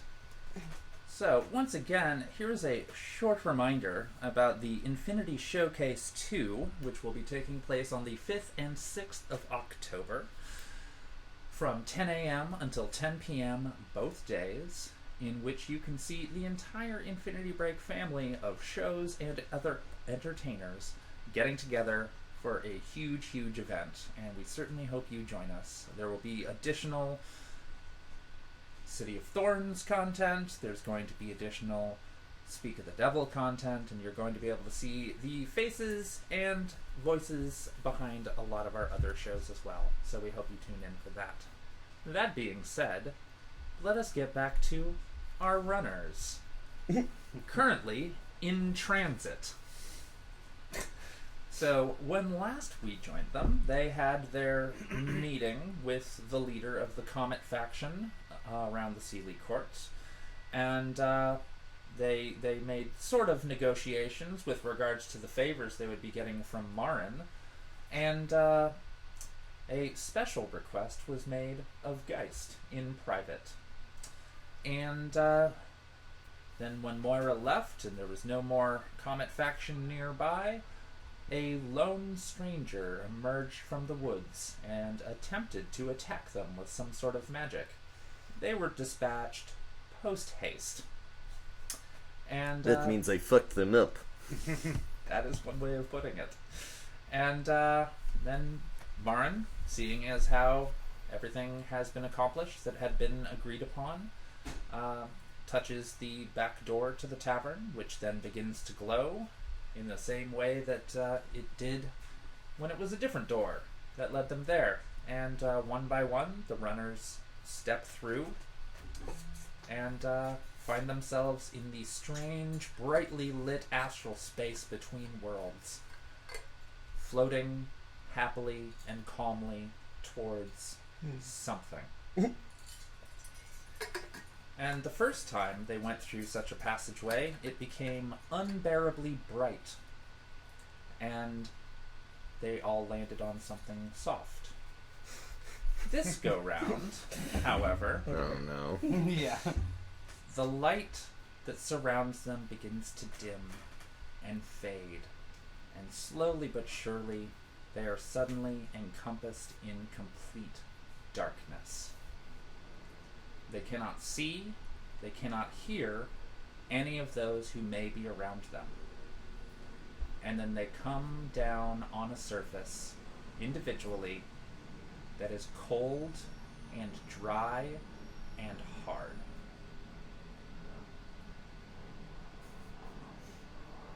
I imagine as Geist comes through, he's like, "Can anyone hear?" Oh, okay, we're here. And nobody responds when you call out. Even when we land on the surface you just described. Yep. Oh, okay. Nobody responds. Titus is Neither just of like us- readying himself for some shit. Am I in a node right now? Like, what is? You and Aurora appear to be reunited. Okay, I'm in a node. Mm-hmm. Great. Mm-hmm. So you are able to understand her experience of things. Oh, this is nice. Mm-hmm. You are completely drenched in darkness, and each of you slowly start to realize that none of your coworkers or friends are nearby. I was just gonna reach out for the other two nodes. You sense nothing. There is no matrix support here either. God damn it, Titus, turn your node back on. Geist, what the fuck? And Geist is like Just blindly, blame me for everything. blindly like patting himself down for his comlink or computer. You do notice, even though shrouded in darkness, that you are no longer carrying a book on your back. Yay! It is, once again, your deck. It is your Yay. computer, once again. Full of nanites. And, no, it is not doing anything at the moment. But, every so often, you all seem to think that you see something, like moving in the darkness, something red. But as soon as you start to focus your eyes on it, it kind of disappears. And then it comes back. There's a pulsing to a light somewhere nearby that is showing you your surroundings. And as your eyes get around to focusing, you can tell that you are in a desert. Like the ground is cracked beneath you, and there is a shining red light that pulses every so often so that you can see approximately your surroundings. There are no stars in the sky. Go ahead and turn on Aurora's eye vision or eye light system. Eye light system? Mm-hmm. Excellent. So you basically have an effective flashlight, Mm-hmm. and you are projected? No, I'm not gonna No? project. Just Okay, that's Light fair. That's from fair. one of the from her cyber eye. Okay, score. Yeah, you can't see too terribly far in front of you, like maybe a good 20, 30 feet or so, and it's all just dry, desolate wasteland. I imagine Geist is trying to do the flashlight thing with his phone, like. Nice. Yeah, it only goes 5 feet. Yeah, exactly. Titus has dark vision, so Yeah. Yeah, Good yeah. thing we have a So- med kit in our leg. So, Titus, you can see just fine. It's a little dark out there, but you can see enough of your surroundings that it's just fine. And then the red light pulses. Would anybody like to do a perception check? yeah, I on the definitely red want to know light? what the fuck that is. That was gonna be my next question. Mm-hmm. Because none of you are near each other, but everyone can see it. 3 success, 2 glitch. 4 success, 2 glitch. Okay. 1 success, 3 glitch. Okay. 3 hit, 2 glitch. Okay. Score. So, Alice and Aurora can tell that there is a singular source of the light. It is far away. However, Titus and Geist can see the silhouette of something in the distance. It is very tall, and the light is coming from on top of it. I start walking towards it. Well, she must be pretty tall in this area. Starts walking towards it. Nice. Alice. No other direction to go. I'm not exactly a survival expert. Move towards the light. There's got to be electric there. Cool. So, as you all move towards this light in the darkness, the area around you becomes a little easier to see the closer you get in between pulses. The light kind of retracts and extends, similar to a what do they call those on the beach? A tide? Lighthouse. Thank you. Oh. Yes, like a tide, but also like a lighthouse. But it's going in all directions, not spinning. So you can see more of the landscape, and sure enough, it's boring. It's boring as hell. But as you get closer, you can see that there's an outcropping of rocks in the center of this blank nothingness. And looking up, you can see that there is a tower on top of this outcropping of rocks. And the light is emanating from the top of that tower. May as well approach the tower. That's Mm-hmm. what we were doing in the first place. Yep, exactly. I assume this is one of those blinking airplane light things on tall things. Mm-hmm. Mm-hmm. That's kind of what I was imagining it was. Mm-hmm. Yeah, I'm gonna keep approaching the tower and looking for, like, probably a little building next to it, since I assume it's a radio tower. Mm-hmm. Excellent. So as you begin to get close, audible whispers surround all of you. Oh, fuck my shit. You cannot tell what they are saying at this point in time, but they are audible. They are not in your mind. They are something that is out and about and around you. I am gonna assume the sneaky position. Mm-hmm. And shift through a bunch, like, infrared vision and astral and ultrasound Okay. to try and see if that's next to me. Definitely trying Therms. Okay. I'm also going to take my coat off, throw it in my duffel bag, and engage stealth mode. Okay. Excellent. So your many different visions do not show very much of anything out of the ordinary. If you used ultrasound. Ultrasound, astral, and thermal. Okay. Astral is blinding. You can't see a damn thing. You are surrounded by something that is absolutely beyond you. Great. Thermal, it's cold. There's not much of any sort of warmth nearby that you, other than yourself. Yeah, so no bodies. Yeah. And what was the other one? It was Ultrasound. ultrasound. So you can tell that the structure and the rocks around you are very solid. But there doesn't appear to be anything behind them necessarily. Gotcha. It just And seems nothing to be nothing invisible around me. No, exactly. Cool. But yeah, fully assumed sneaky position, rifle out, crouched, sneaky. Yeah, exactly. Sounds good. And as you get closer, the whispers become a little bit more comprehensible. Like you can discern that there are voices on top of voices, and they don't particularly seem to be paying attention to you. Oh, good. That makes sneaking easier. They do not seem to be interested in you. You can roll for perception if you would like to try to hear what is being said. Oh, yes. Yes. Yeah, imagine Geist hearing that, drops down, puts on his helmet, puts away his comlink, gun and knife. That's going to be 4 hits, 2 glitch. Okay, score.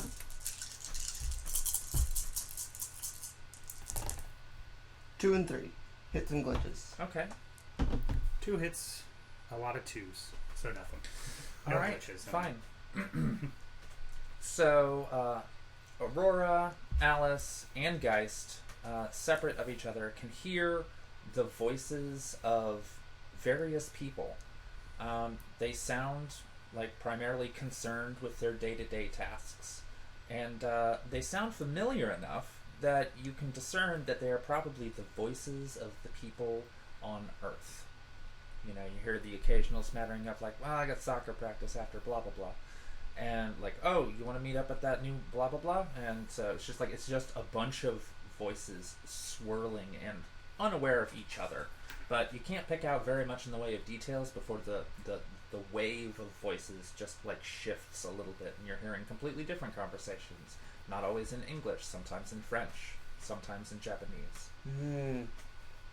Late magical realism, dead man's cell phone. Titus, Circa. on the other hand, with your role, you heard all of that and can easily dismiss it if you so choose. But you do hear another voice. And this voice says, "You have crossed into my domain on your pathway home, Titus." Does that elicit any sort of a reaction? Does it sound like a familiar voice? It does not. They do not sound particularly... I mean, their voice is very neutral. They are stating a fact. So not Buttercup. No. Small comforts, right? Is that an astral voice? It is a voice that you can hear audibly around you. It is clearer than the other cacophony of voices. Kind of assuming that this voice can tell some things about some things since it knows my name. Titus thinks loudly to himself. And what territory might that be? And then he says out loud, and what territory might that be? I'm so happy that happened. We have to cycle through languages here. Yeah. Yeah, just like waiting. Yep. I would like Alice and Geist to do a perception check.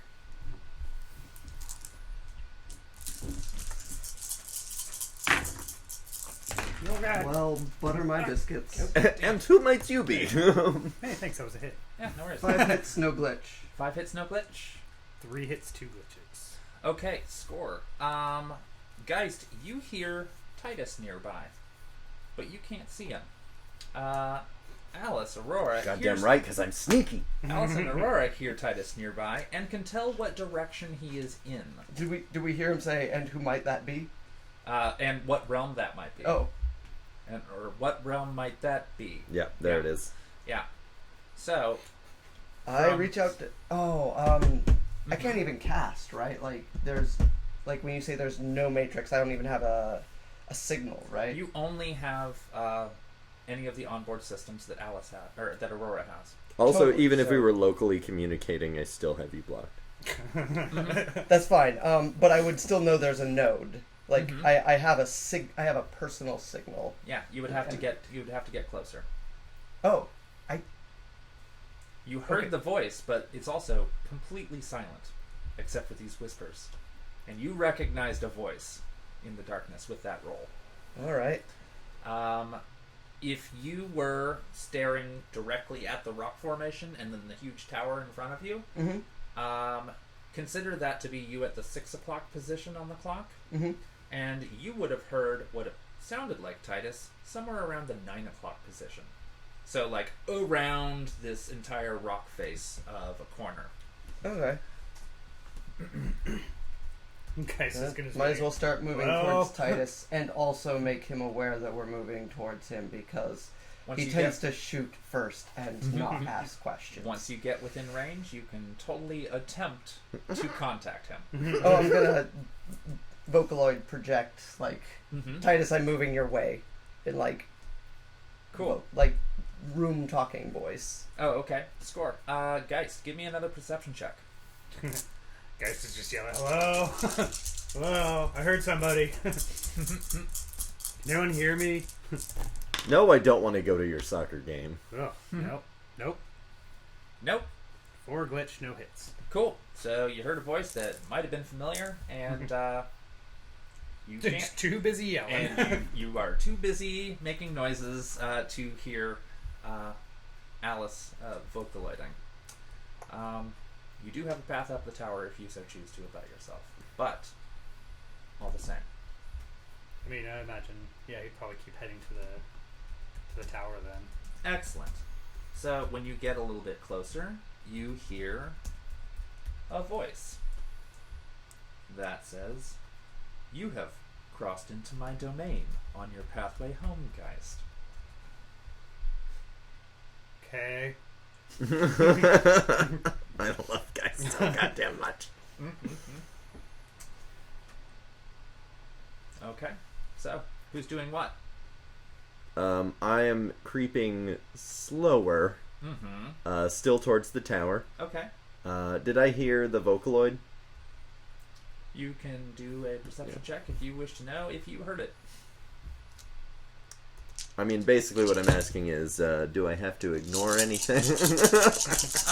Well, if you're... No. I still want to... that is 3 hits, 3 glitch. Oh, shit. Then you might be distracted. Yep. You might be more concerned about the bodiless thing that is speaking to you. Yeah, so I ask out loud Specifically again. you. And what domain might that be? / who are you? Who the fuck are you talking to? So you will get a response back. All that you know and all that you have experienced is mine to see, Titus. I mean, alright. That doesn't answer my question at all. If you knew everything about me, you would know what I was asking.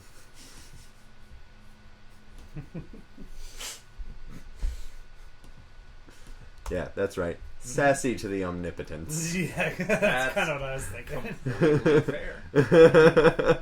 But he's still just creeping towards the tower. Excellent. Score. Alice.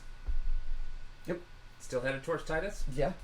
Cool. So you're going to come around the corner, and in the limited vision, you can do yet another perception check to see if you can see Titus. Titus, where are you? I have a feeling that that's going to be a tall order since I am fully stealthed in the desert. Yes, it is. Are you At wearing non-thermal gear? I'm wearing anti-thermal gear, and it's like visionally stealth. Mm-hmm. Yeah, no, I got 2 and -3. Or 2 hits, 3 glitches. Oh, okay. Score. So you look to where you think you would expect to see him, and you see nothing. Titus! At this point in time, I'm going to go ahead and say Titus could have heard that. God damn it. Who the fuck are you talking to? And also, if Titus was looking in the direction of hearing his name, he would be able to easily see the thermal readout of someone familiar. Titus is going to...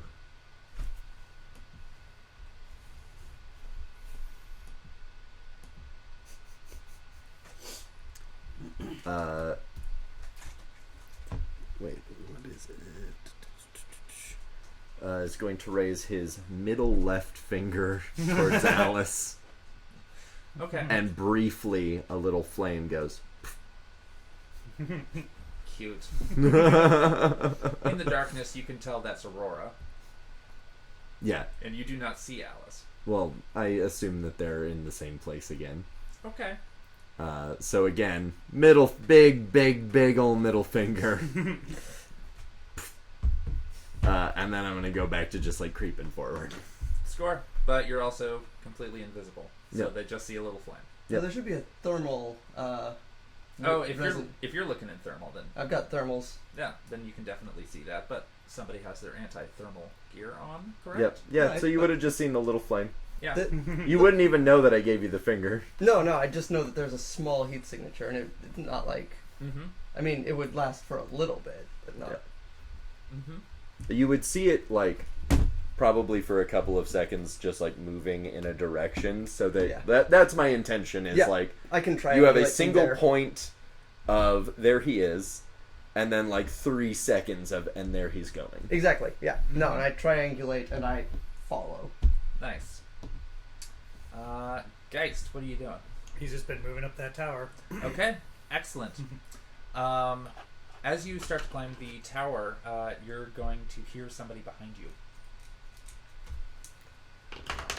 So real quick, am I Christ climbing on a cracker. steps or a ladder or? It's kind of haphazardly steps. It's primarily rocks that are kind of arranged in step-like formation, but they still look like a natural fucking rock face.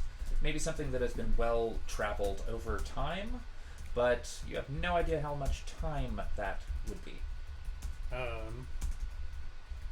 Geist, already having his weapons drawn, kind of does the quick spin around, and he is wearing his helmet, which now that I'm thinking about it, I forget what vision stuff it has on it, but yeah, he's gonna definitely cycle through that. I think it's just thermal and like night vision. Okay, score. You can see thermal, and there is a large humanoid behind you emanating heat. And you switch over to night vision, and you can tell that's Mistress Balin. Oh, okay. Yeah. You gotta be more careful. I could have stabbed you and shot you. I just figured this was the way to go. I mean, I could smell you from a mile away. Yeah, but I couldn't smell you. Well, had to make sure it was you. I wish Titus was there. Yeah, he smells like shit, right? That is not what Miss Balin would mean, but yes, if Titus was there, that's exactly how that would have gone down. Score. So anyway, what the fuck is this? I don't know. This isn't home. No, did you not get the personalized greeting? I heard some stuff since we got here. Sure. Yeah, I mean, ears wiggle. How could I not? No, I meant and he kind of like still holding his gun, but kind of like points to his head with like his middle finger, kind of like, no, specialized. Yeah, we're in somebody's domain. Yeah. Got it. Apparently he knows us. Great. Mm-hmm. So headed up. Yep. All right. It's the only. I don't know where anyone else is, so I'm going up there. Well, Score. And cool. So everybody traveling up. Alice, you've got a little bit more legroom to cover. Are you going to cover that? No, yeah, I'm literally following the Score. triangulation. Then I'm of going to move movement. everybody up to the top of the area. At which point there is a doorway in front of you. And for the sake of our audience, Titus and Alice are at the 9 o'clock of this tower, whereas Miss Ballon and Geist are at the 3 o'clock of this tower, currently unaware of each other. And why don't you go ahead and give me a perception check? everyone. Everyone. All right. I can't wait to fail this so that I can start shooting at guys. Yeah, and I can't wait for guys to shoot back. So we're just murdering each other because I can't see. Oh no, I'm gonna win. Oh, I'm not saying that you wouldn't win. I just meant more like... We wouldn't murder each other, I would murder you. I got 2 one hits, hit, 2 no glitch. Okay, 2 hits, 1 glitch. 2 hits, 2 glitch. What was it? 2 hits, 2 glitch. 2 hits, 2 glitch. You had 1 hit. no glitch. Good. 1 hit, 2 glitch. Okay, score. And that concludes our... Yep, it's There all was over. a firefight. I'm not shooting. All over now. I know, right? TPK. Yeah. I mean, except Titus. Y'all killed each other. Titus party kill. Oh, TPK. Mhm. So, I can definitely reach your node from here. You'll kill half of me. The other half. the only half worth living for. Oh. The other half might take up Titus's ideals after that point. Yeah. That's kind of what I was going to say. Will Titus breed the own monster? Titus's that's gonna last kill him? words. Haha, got you to kill. Yep. That would be Titus Oh. enough. So with your rolls, It wouldn't start with killing. So with your rolls, Titus, you can see a doorway in the side of this tower, just off to the left. Alice, you can see a doorway just off to the right. Geist, from your vantage point, you can see a doorway just off to the left. Moving to the doorway. Moving to the doorway. Excellent. So you both notice that you're moving in 2 different directions. Oh, I shouldn't be able to track Titus anymore. You notice that Alice and Aurora are headed away from the door that you very obviously see in front of you. I'm going to look at where they're headed. They are headed to a position of the tower. It is a blank wall, as far as you can tell. Alright. I'm going to keep moving towards the door Excellent. and mutter to myself, one word, fuck ass. Nice. Fuck ass. Are you going to do anything else? I'm going to open the door. Excellent. There is a passageway laying before you. Alice and Aurora hear a door open off to the left, but see nothing.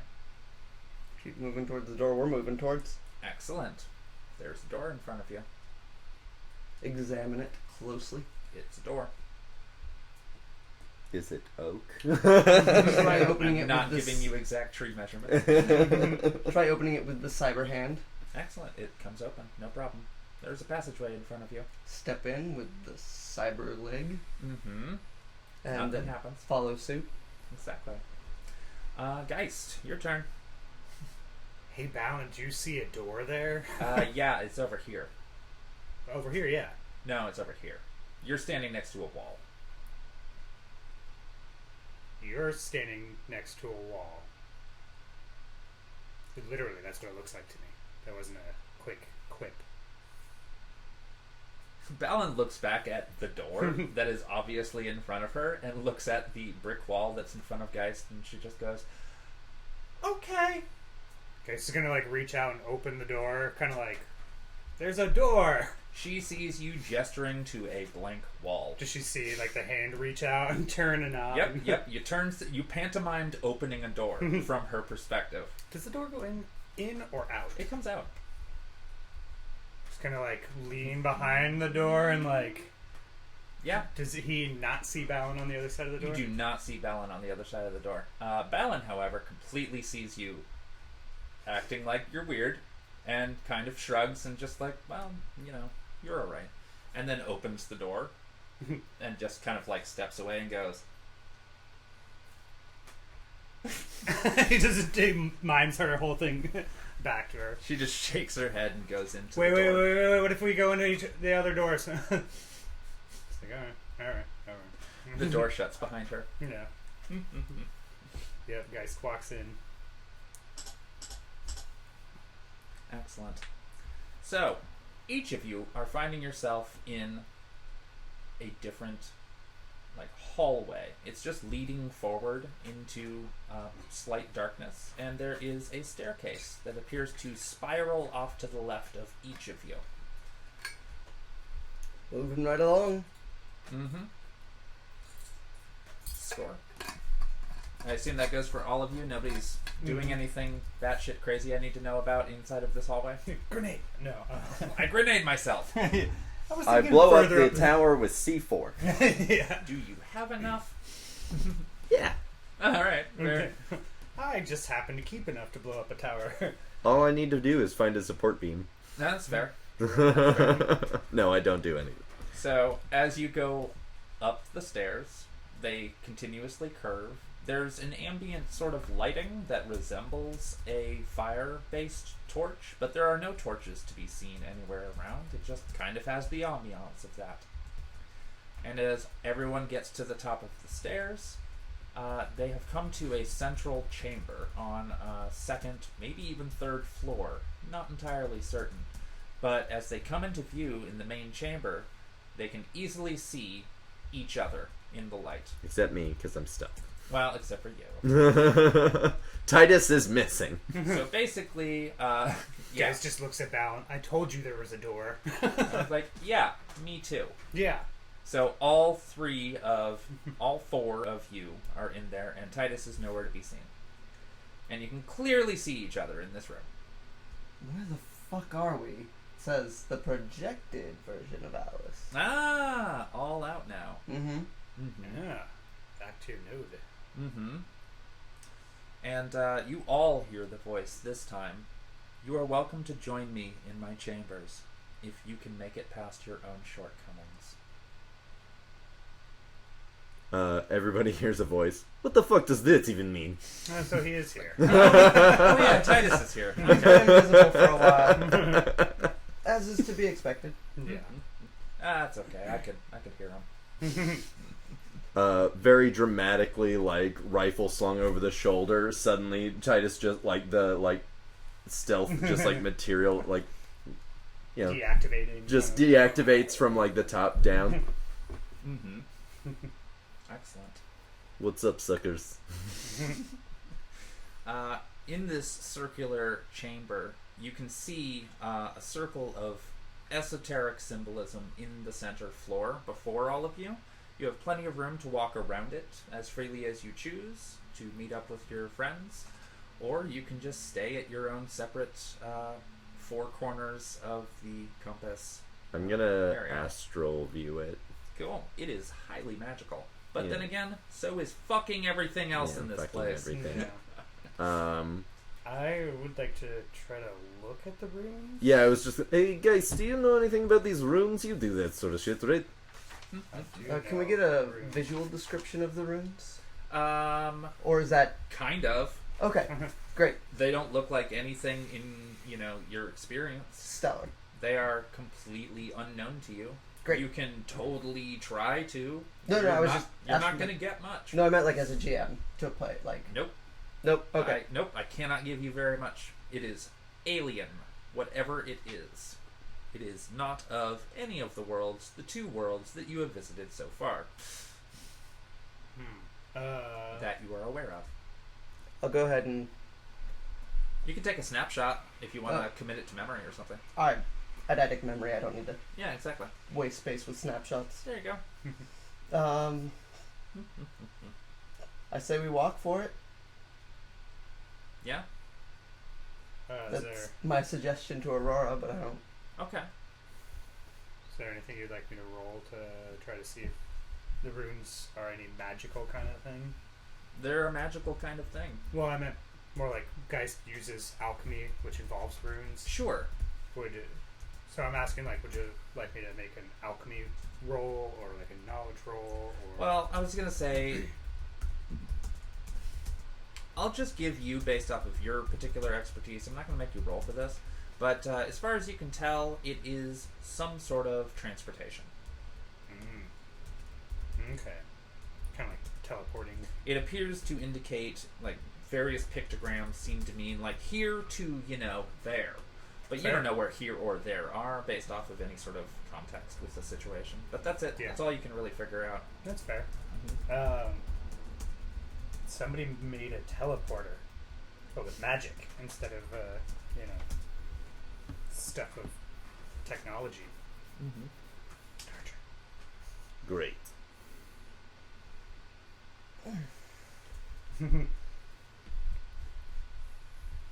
Yep.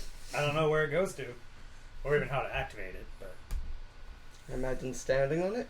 Titus just steps forward.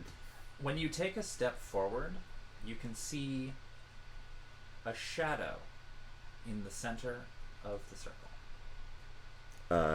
Hand on kindness. Am I directly across from Titus? yeah, I'm kind of like, wait, where am I in this as well? So, if Titus is at the 9 o'clock, you're back at the 6 o'clock. Geist is at the 3 o'clock, and Miss Ballon came in at noon. I'm From opposite your of Ballon. perspectives. When the shadow appears, You do not see it unless you have taken a step forward. oh, okay, no. So as soon as, pretty much as soon as Titus steps into the circle, Geist is gonna move, like, to 1 o'clock. Well, correct me if I'm wrong, but Titus took a step forward, did not step into the circle yet. Oh, I see. Correct? Oh, I was just stepping into the circle. Oh. I would stop when I saw the shadow. Oh, okay. Fair enough. So, Okay, fair enough. so you guys see Titus take a step forward and then stop and put his hand on his gun. So yes, Titus being Titus.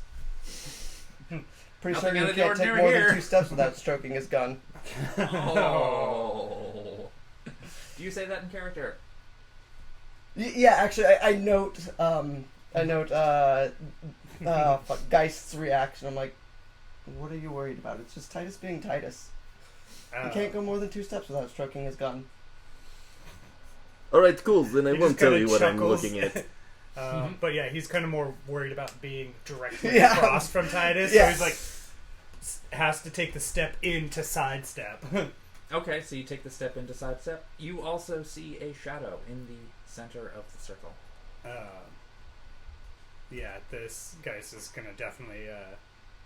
I guess he's already had his gun and his knife out the entire time. He's kind of like la la la la la. Mm-hmm. But yeah, definitely kind of like train the gun on the shadow, Mm-hmm. but not really move and just say someone else is in here. Mm-hmm. Balin takes a few steps forward and stops in a similar manner, spooked about something.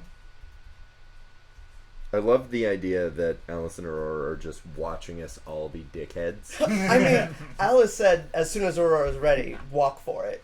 Mm-hmm. And I'm not taking control over my wife's choices Mm-hmm. anymore. That would be smart.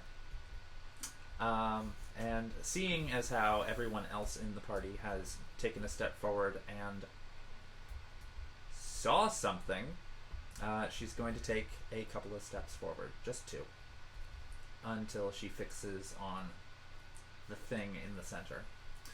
And Alice sees nothing there.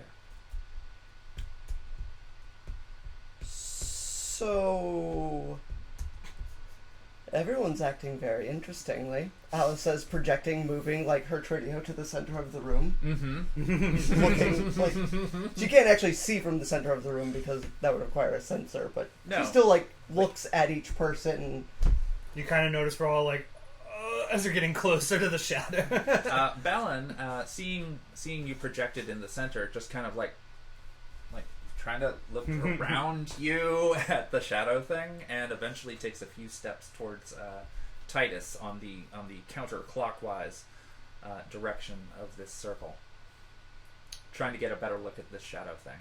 And Aurora will inform you at this point. You're projected over top of something, and it's shadowy, and I don't know if that's a great place. Right It hasn't now. attacked us yet. Yeah. But I mean, like, you see it, right? I do not. Okay. That infers that either it cannot be picked up by devices, or my software is damaged. I'm assuming the former, Mm-hmm. which I inferred to mean to be astral. Titus is going to switch to astral vision real quick. Yeah, it is still blinding as you are surrounded by light, but you can tell that there is a different kind of light approximately where that shadow is. He's going to take one step forward and say, well, hello there, friend. And they begin, as you take another step forward, they begin to take a somewhat humanoid shape. Oh, fuck my shit. Is this shadow standing in the circle? Floating in the Like circle. there, it's a shadow that is taking up some space. You would have to get closer. Might as well approach. Mm-hmm. Okay. Yeah, I'm So- pretty much just going to go up to the line of the circle at this point. At this point, Alice, you're getting feedback from Aurora's vantage point, so you can see what is there, even if you cannot personally see it. You are seeing through her eyes.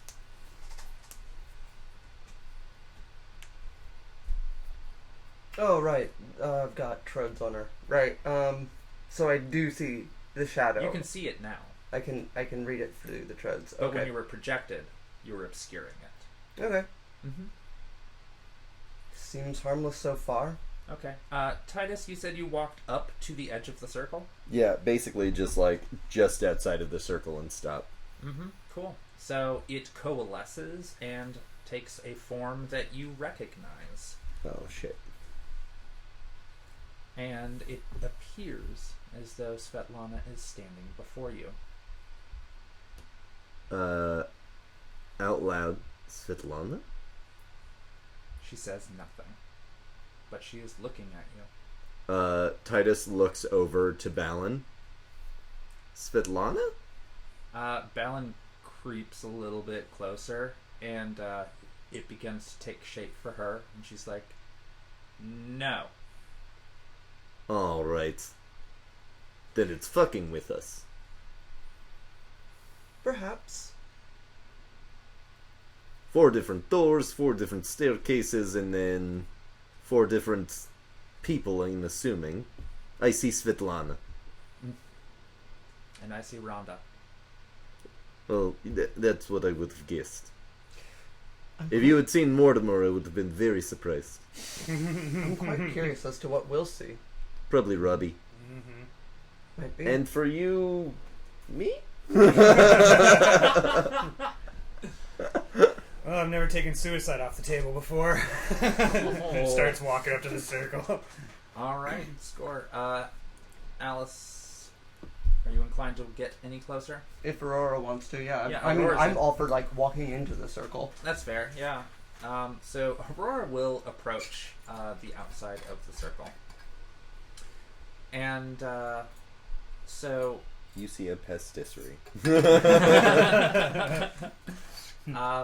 so at this point in time, she sees something, but it glitches out, and you cannot see the same thing. Like, there is something wrong with the visual interface in between her seeing it and it being conveyed to you. You can tell that there is a figure there, somewhat humanoid, but you cannot parse exactly what it is. And you, Geist, on the other hand, you see 2 figures. Lucky me. You see 2 figures. One is very large, one is somewhat shorter. But they are very, very close. And they looked like they were one figure at a distance. Mm-hmm. Something's messing with my Trode interface. I can't. Well, my data jack interface, not Trodes, but pedantics. I can't see. What are you saying, Aurora? I see you. Like, it's you in the circle.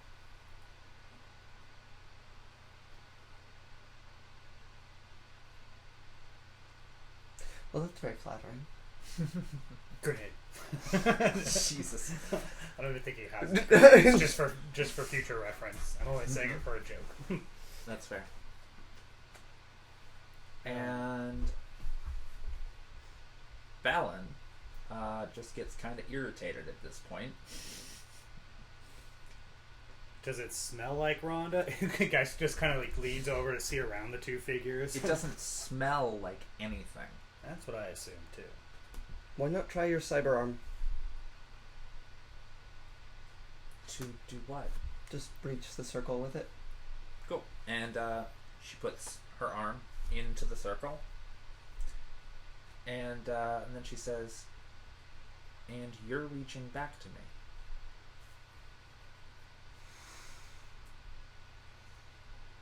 Try making contact. Okay. I'd recommend cyber first.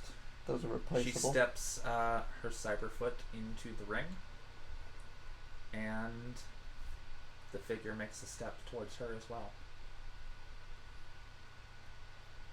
And then she enters the ring. And it completes its first step towards the outer edge, towards her. At this point in time, looking through her eyes, it seems less glitchy. I'm getting a clearer image. You can tell it is a meta-humanoid of some sort, but the details are still incredibly murky. Something metahuman. So at this point, Balin is just gonna go like, "Oh, hell with this shit," and then just strides directly to the meeting point from your perspective, in between the very dead center and where this mimic will kind of come up to you. Not a mimic like D&D, by the way. Yeah. With something Fuck, I hope mimicking not. People. No. I shoot it. Yeah.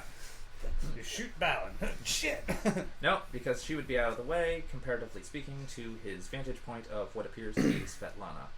However, when Balin gets to the approximate meeting point that any of you who are witnessing this could extrapolate the two would come in contact, she evaporates and fires into the ceiling. Oh, I see. It's not exactly like we can go backwards. Might be a path forward. Yeah, I don't plan on dying in the desert. It's a worth it. Seeing attempt. Balin do that while they're talking, I step forward in. Okay, score. So, are you meeting with Svetlana? Yeah. Excellent. Titus also gets to approximately the center and then vanishes. Confetti flies up. On second thought, the desert doesn't sound so bad.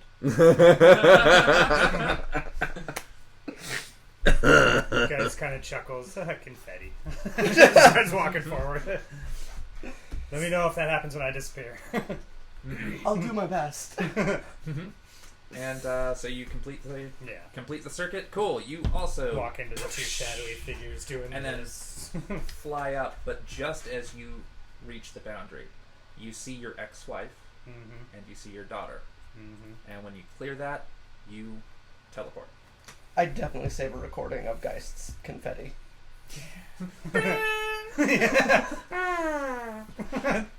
You can repeat it on GIF format to him later. Yes. In for a penny, in for a pound. And yeah, so Aurora's just like, "All right, we doing this?"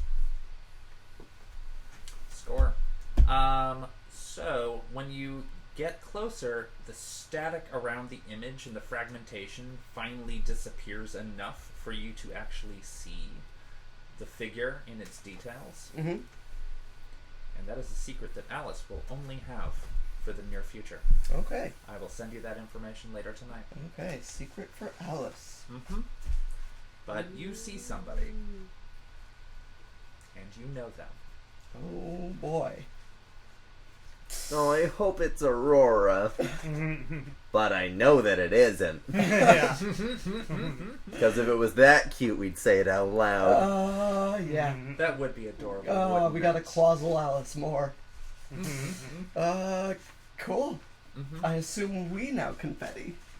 You now confetti and teleport to the top floor.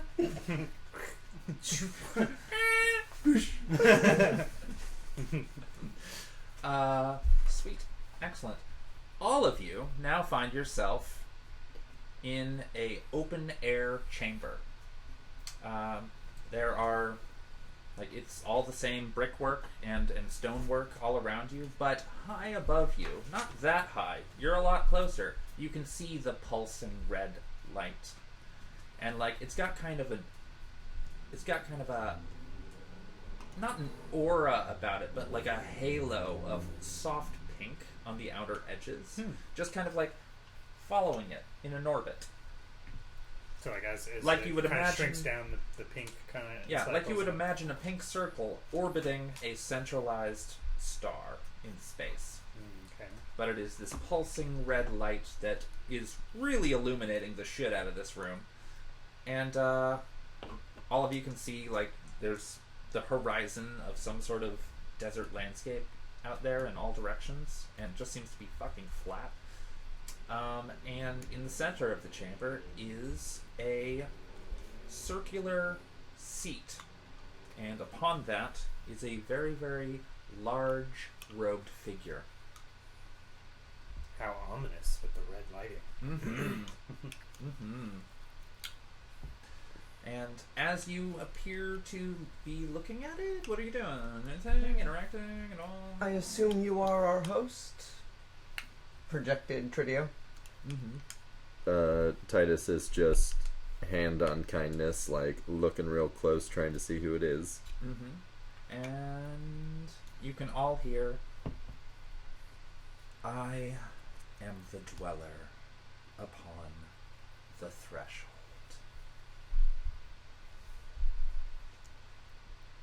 That sounds very familiar. Cool. Well, you can take up our intrudence with Mortimer. I didn't exactly choose this. I don't think Mortimer's to blame. I mean, I'm very ready to blame him. Do you mean Martin, maybe? Not Mortimer. Marin. Poor Mortimer already puts up with enough. Yeah, I mean, he can't say anything back to you, so I can't imagine living in that nightmare. And he has to listen to you. So, anything? I love that we're in front of, like, a potentially omnipotent being. Just arguing. Bickering. Mm-hmm. No, I do enjoy those. Do not get me wrong. I What believe some petty shit is that? we were told about you, if I'm not mistaken, by the spirit of the grove. The one I call Mesidia Teshar. Are you not familiar? The dweller says, I am familiar with everything. Yeah, On we your get it. You're very world. impressive. Oh. Well, Well, specifically on your world. That was the next part of that sentence. then I suppose we are your guests. You travel between worlds. You've never done this before. I don't believe I'm supposed to be able to do this. Curious. Quite. Would it help if we mentioned we were invited?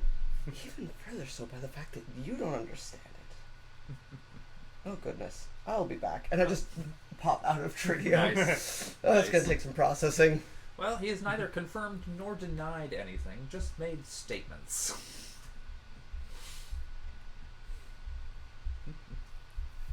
Cool. Is Titus checking his smartphone? Or is Titus Titus just just like sitting standing there going there. like, I don't know. He's waiting for a cue of some kind. Oh, okay. Because he has not reached his threshold of shoot it or not shoot it. Mm-hmm. Has he reached a threshold of, should I shoot this? Oh yeah, no, he's definitely like, do I... I still don't know the rules, and I was supposed to shoot the other thing, and that's like 2 things in a row that I was supposed to shoot, so like that seems like it's establishing a pattern. That's the internal monologue, but a Russian accent. That seems like it's establishing a pattern. So he's going to turn his focus to each of you individually. And to Titus, he's essentially going to be... You have potential. And then Titus disappears. Oh, fuck's sake. Vocaloiding, not projecting, but vocaloiding. As much as I appreciate the action, I must ask, where have you taken our coworker? Where he belongs. Cryptic? Yeah, it's not exactly an answer. He turns his attention to Geist. He kind of just like sits there like underneath his hood, or underneath his helmet. You also have a lot of potential. I don't want to shoot you. Nice. You also have a lot of potential, but I don't think you're quite there yet. Come see me again someday. Snaps his fingers. You just disappear. Alan begins backing up a little bit. At danger of repeating myself and asking a fruitless question, gathering data, if you will, where did you just send Geist? He then turns to Miss Ballin, who is backing up towards one of the open windows, and it is a sheer drop, so she's kind of like, I'm just doing some math. I'm just like, could I? No. Could I? You ever seen a cat make that face? Oh, yeah. Yep. Calculate. Can I make Yep. this jump? Yep. And he kind of like just stops looking at Balin and goes, you can't escape your fate. And snaps his fingers. She disappears too. And then he finally turns to Aurora and Alice.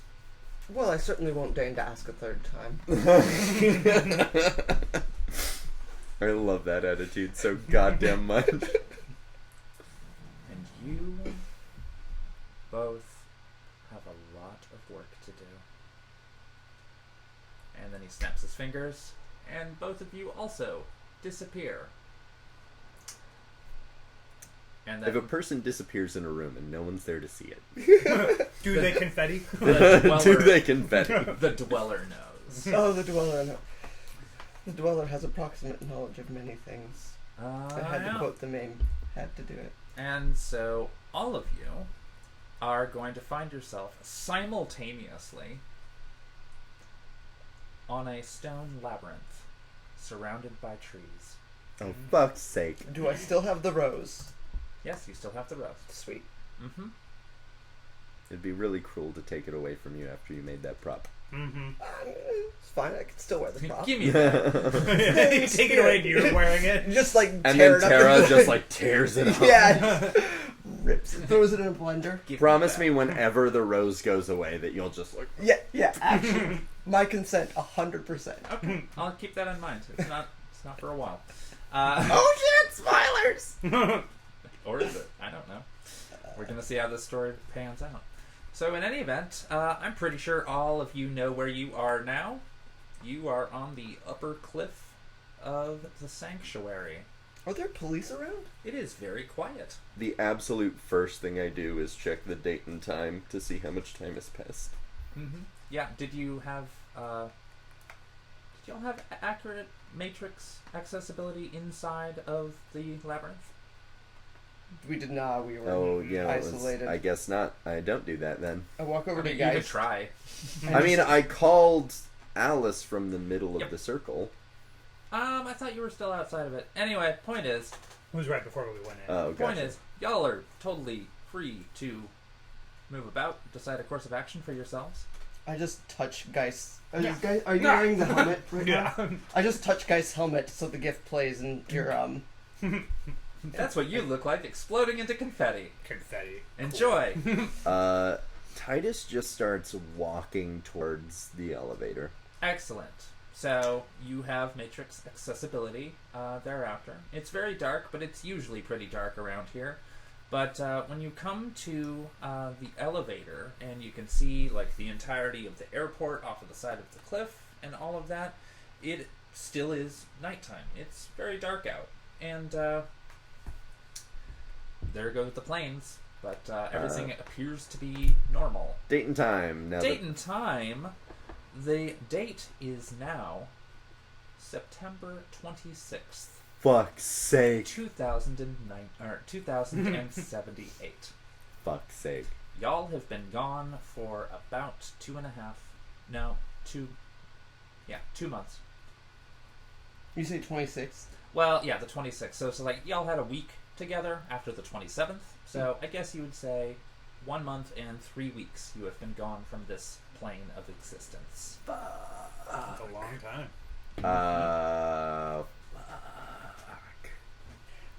Geist is still chuckling about confetti as he walks out of the labyrinth. Titus is just like standing dumbstruck by the elevator, and I will react if anyone like walks up next to me. Mm-hmm. I have a location we can go. Mm-hmm. It's not exactly suited for 4 bodies, but it is a location indoors. I have a nice apartment. I didn't stop paying rent on it. You had a nice apartment, maybe. How often was rent? I have 3 months paid in advance. You're smart. So Score. one of those months is gone. Mm-hmm. Almost 2. Yeah. Mm-hmm. You have to jump on those payments, maybe get some jobs.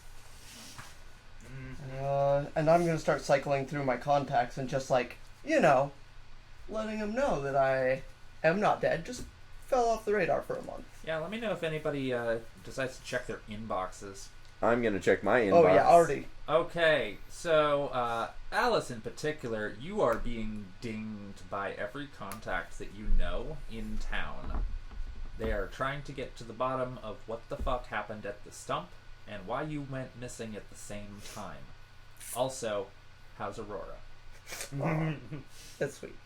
And Titus, you're going to get a shit ton of pissed off messages from EvoCorp demanding that you contact them immediately upon your availability being a thing.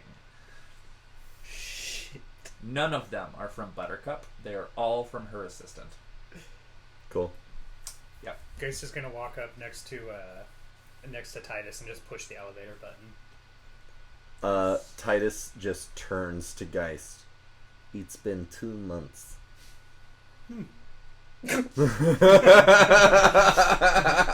Fascinating. We're just kind of like waiting for the elevator. Elevator shows. The most comical part about that is the fucking voice in the elevator on the way down. I was just about to do that. The grotto has been here for sustained at this love period this story. of time. And That is over what- the numerous years that people have enjoyed its That is- splendor. It's like, a bunch of people, blah, blah, blah, blah, blah. Yeah. That's And, my favorite part of this whole thing. It's it's- just the grotto voice. Yep, it's just an automated voice in a very old elevator that has never been upgraded over the course of the past. It's Over 2078. 100. It's never been upgraded. It's the same voice. It's so strange to see one of my ancestors. Oh yeah, this is kind of like a family reunion, I guess. Except the family member only recites Recites. the exact same thing. So what you're saying is that the family member is more enjoyable to be around.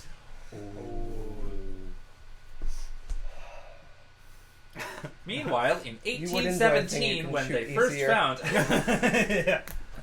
So, in any event, you get down to the bottom. It is absolutely deserted. There is no sign of anybody being there. The parking lot is empty. I try and call my vehicle out of habit. You get no response. Yeah. Because it ain't. Yeah. Like, that's weird. I'm out of range for the... Mm-hmm. I call the van. Oh, you call your van? Mm-hmm. Sick. That's, yeah, I guess it's just like, pull it up. Mm-hmm. I love the idea again, and I know I've said this like 8 times that the van is fine because they were like, well, that's not worth blowing up. Yeah, exactly. Yeah, let's leave that It's not shitty even- it's not van. even- That van's already shitty enough. Somebody already got to it before us. What kind of statement would we be sending? It looks like somebody graffitied it too. Score. Balin is flipping through her comm links, desperately trying to find anybody. On that note, Titus will go through his inbox looking for anything from Svetlana through the Evo. Mm-hmm. You will get one message from Svetlana. Mm-hmm. My heart, give it to me. When you open the message, it is not Svetlana on the other end of that comm link. Fuck. It is the captain of the Tier Nation militarized police force. Well, now I have to kill somebody. And So it's a Imagine day that Titus ends in a saying that, Y. like, fuck. it is dated about a week after you left. And all she says is, "We never found you, Titus. We were led astray. But I will find you." And the message ends.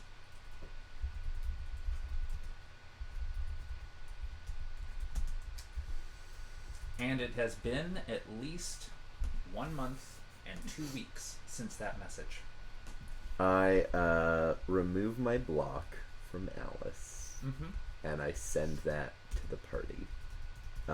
Like, the physical body of Titus does not react in any way, shape, or form. He is just, like, rigidly staring ahead, and everybody gets a bloop. Mm-hmm. Oh yeah, did you miss the memo where they're hunting you like a dog? Thought we already told you Guys is that. gonna check his email. That is from Svetlana's number. So, when you check your, So your inbox, It's from 1 week after you went missing, which Who is would email how guys? long we were before. you have a message.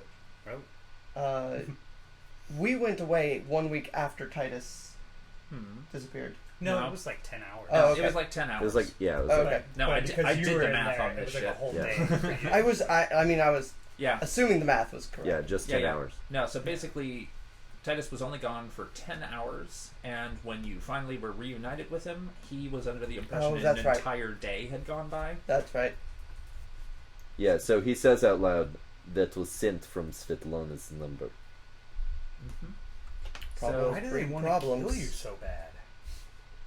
So Geist, the message that you get Mm-hmm. was dated approximately a month and 1 week ago, informing you that a certain Renraku employee had returned to the Portland area and was staying at his particular location. So that little thing you left behind of like, Mhm. I want to fucking know when he shows up, yeah, he has. And he is not left as far as you can tell. Yeah, I was gonna say I'm gonna definitely try to get in there and see if he's left again or not. Mm-hmm. Score. As you all are fiddling around with your devices and trying to get your communications getting going on and whatnot, you hear a motorcycle off in the distance, and it pulls into the main area, and there's nobody riding it. Yeah, I figured that was balanced. Yeah, and so Balin gets on it and says, "Where's everybody going?" I'm going to my apartment. I have a hotel room to go to. You You have a van. You have a hotel room? Oh, it's not mine. Wait, the van is mine, but the hotel room is not. Mm. A lover? No. Information. Titus looks between Balin and Geist real quick and goes, "See, I feel like the smart thing to do is to go with you to, like, somewhere, because you probably know a place to go. But I'm a little worried about this guy getting into some trouble, so I'll probably just hop in the van." The van bubbles up. Yeah. It sure does. It, like, goes over a curb. Is this the sort of information that will put your life in danger to collect? I don't imagine my life would be in danger. Great. I'm going to my apartment. Good. Keep running away from your problems. I'm not Geist running is away already from in my the van. problems. The Geist is K-pop. going to extract information. I'm giving him the benefit of the doubt. Mm-hmm. And I'm giving him So- assistance. So Balin's gonna look at Enjoy Geist and be that. like, do you need assistance? Do you want assistance? Where are you going? I'm going to a safe house so that I can get some information on the Toss Stump people. Send me the address once you're there, and we'll meet up after I've gotten my information. Cool. Anybody else need a ride somewhere? Wouldn't mind being dropped off at my apartment. Send me the address. Geist, you want some help? Sure. This Uh, should be fun. Titus gets in the back of the van. Sick. All right. Like, he gets in the back of the van, like, while the door's still open, and he leans out to, Alice, Mm-hmm. and puts up his left middle finger, and does the little... just to tie it all together that that's what you were following. Yeah. I hope whoever you kill doesn't murder other family members of yours. And I hop in the sidecar. Oh, what do you care? You're not my family. Oh. Balin has already undone her briefcase and extracted the semi-auto revolver that she carries with, not revolver, pistol. I was about to say semi-auto revolver No. is a little... No, sorry. Just the barrel spins constantly. No, I mean, Good luck semi-auto is refilling just every that. time you hit the Well, I trigger. mean, it is semi-automatic, but, like, there's single action and double action. Yeah. So anyway, but she's just like, all right, it's ready, and just like here if I need it while I'm out riding, and she's just like, okay, Alice, Rora, I'll drop you off and get you somewhere safe. And Balin, let you know whenever things have cleared. whatever information you get, be sure to send that along, yeah? Likewise. Will do. Cool. I'll have to see a person about getting some armor. So she's gonna vroom vroom and head on out, and I imagine that the two of you are as well. Yep. Excellent. Geist enters the location, Mm-hmm. and then while it's auto driving, he starts just pulling out like all of his gear. All right, Shadowrunners, welcome home. That's gonna be about it for this going round, and so we will see you again when the next session gets going on. Thank you for joining us, everybody, and thank you for listening to the shows of Infinity Break. Be sure to tune into that showcase, because it's gonna be Shadowrun-rific. As well as other things. All the puns. All the bad ones, it's true. Take care. See you next time.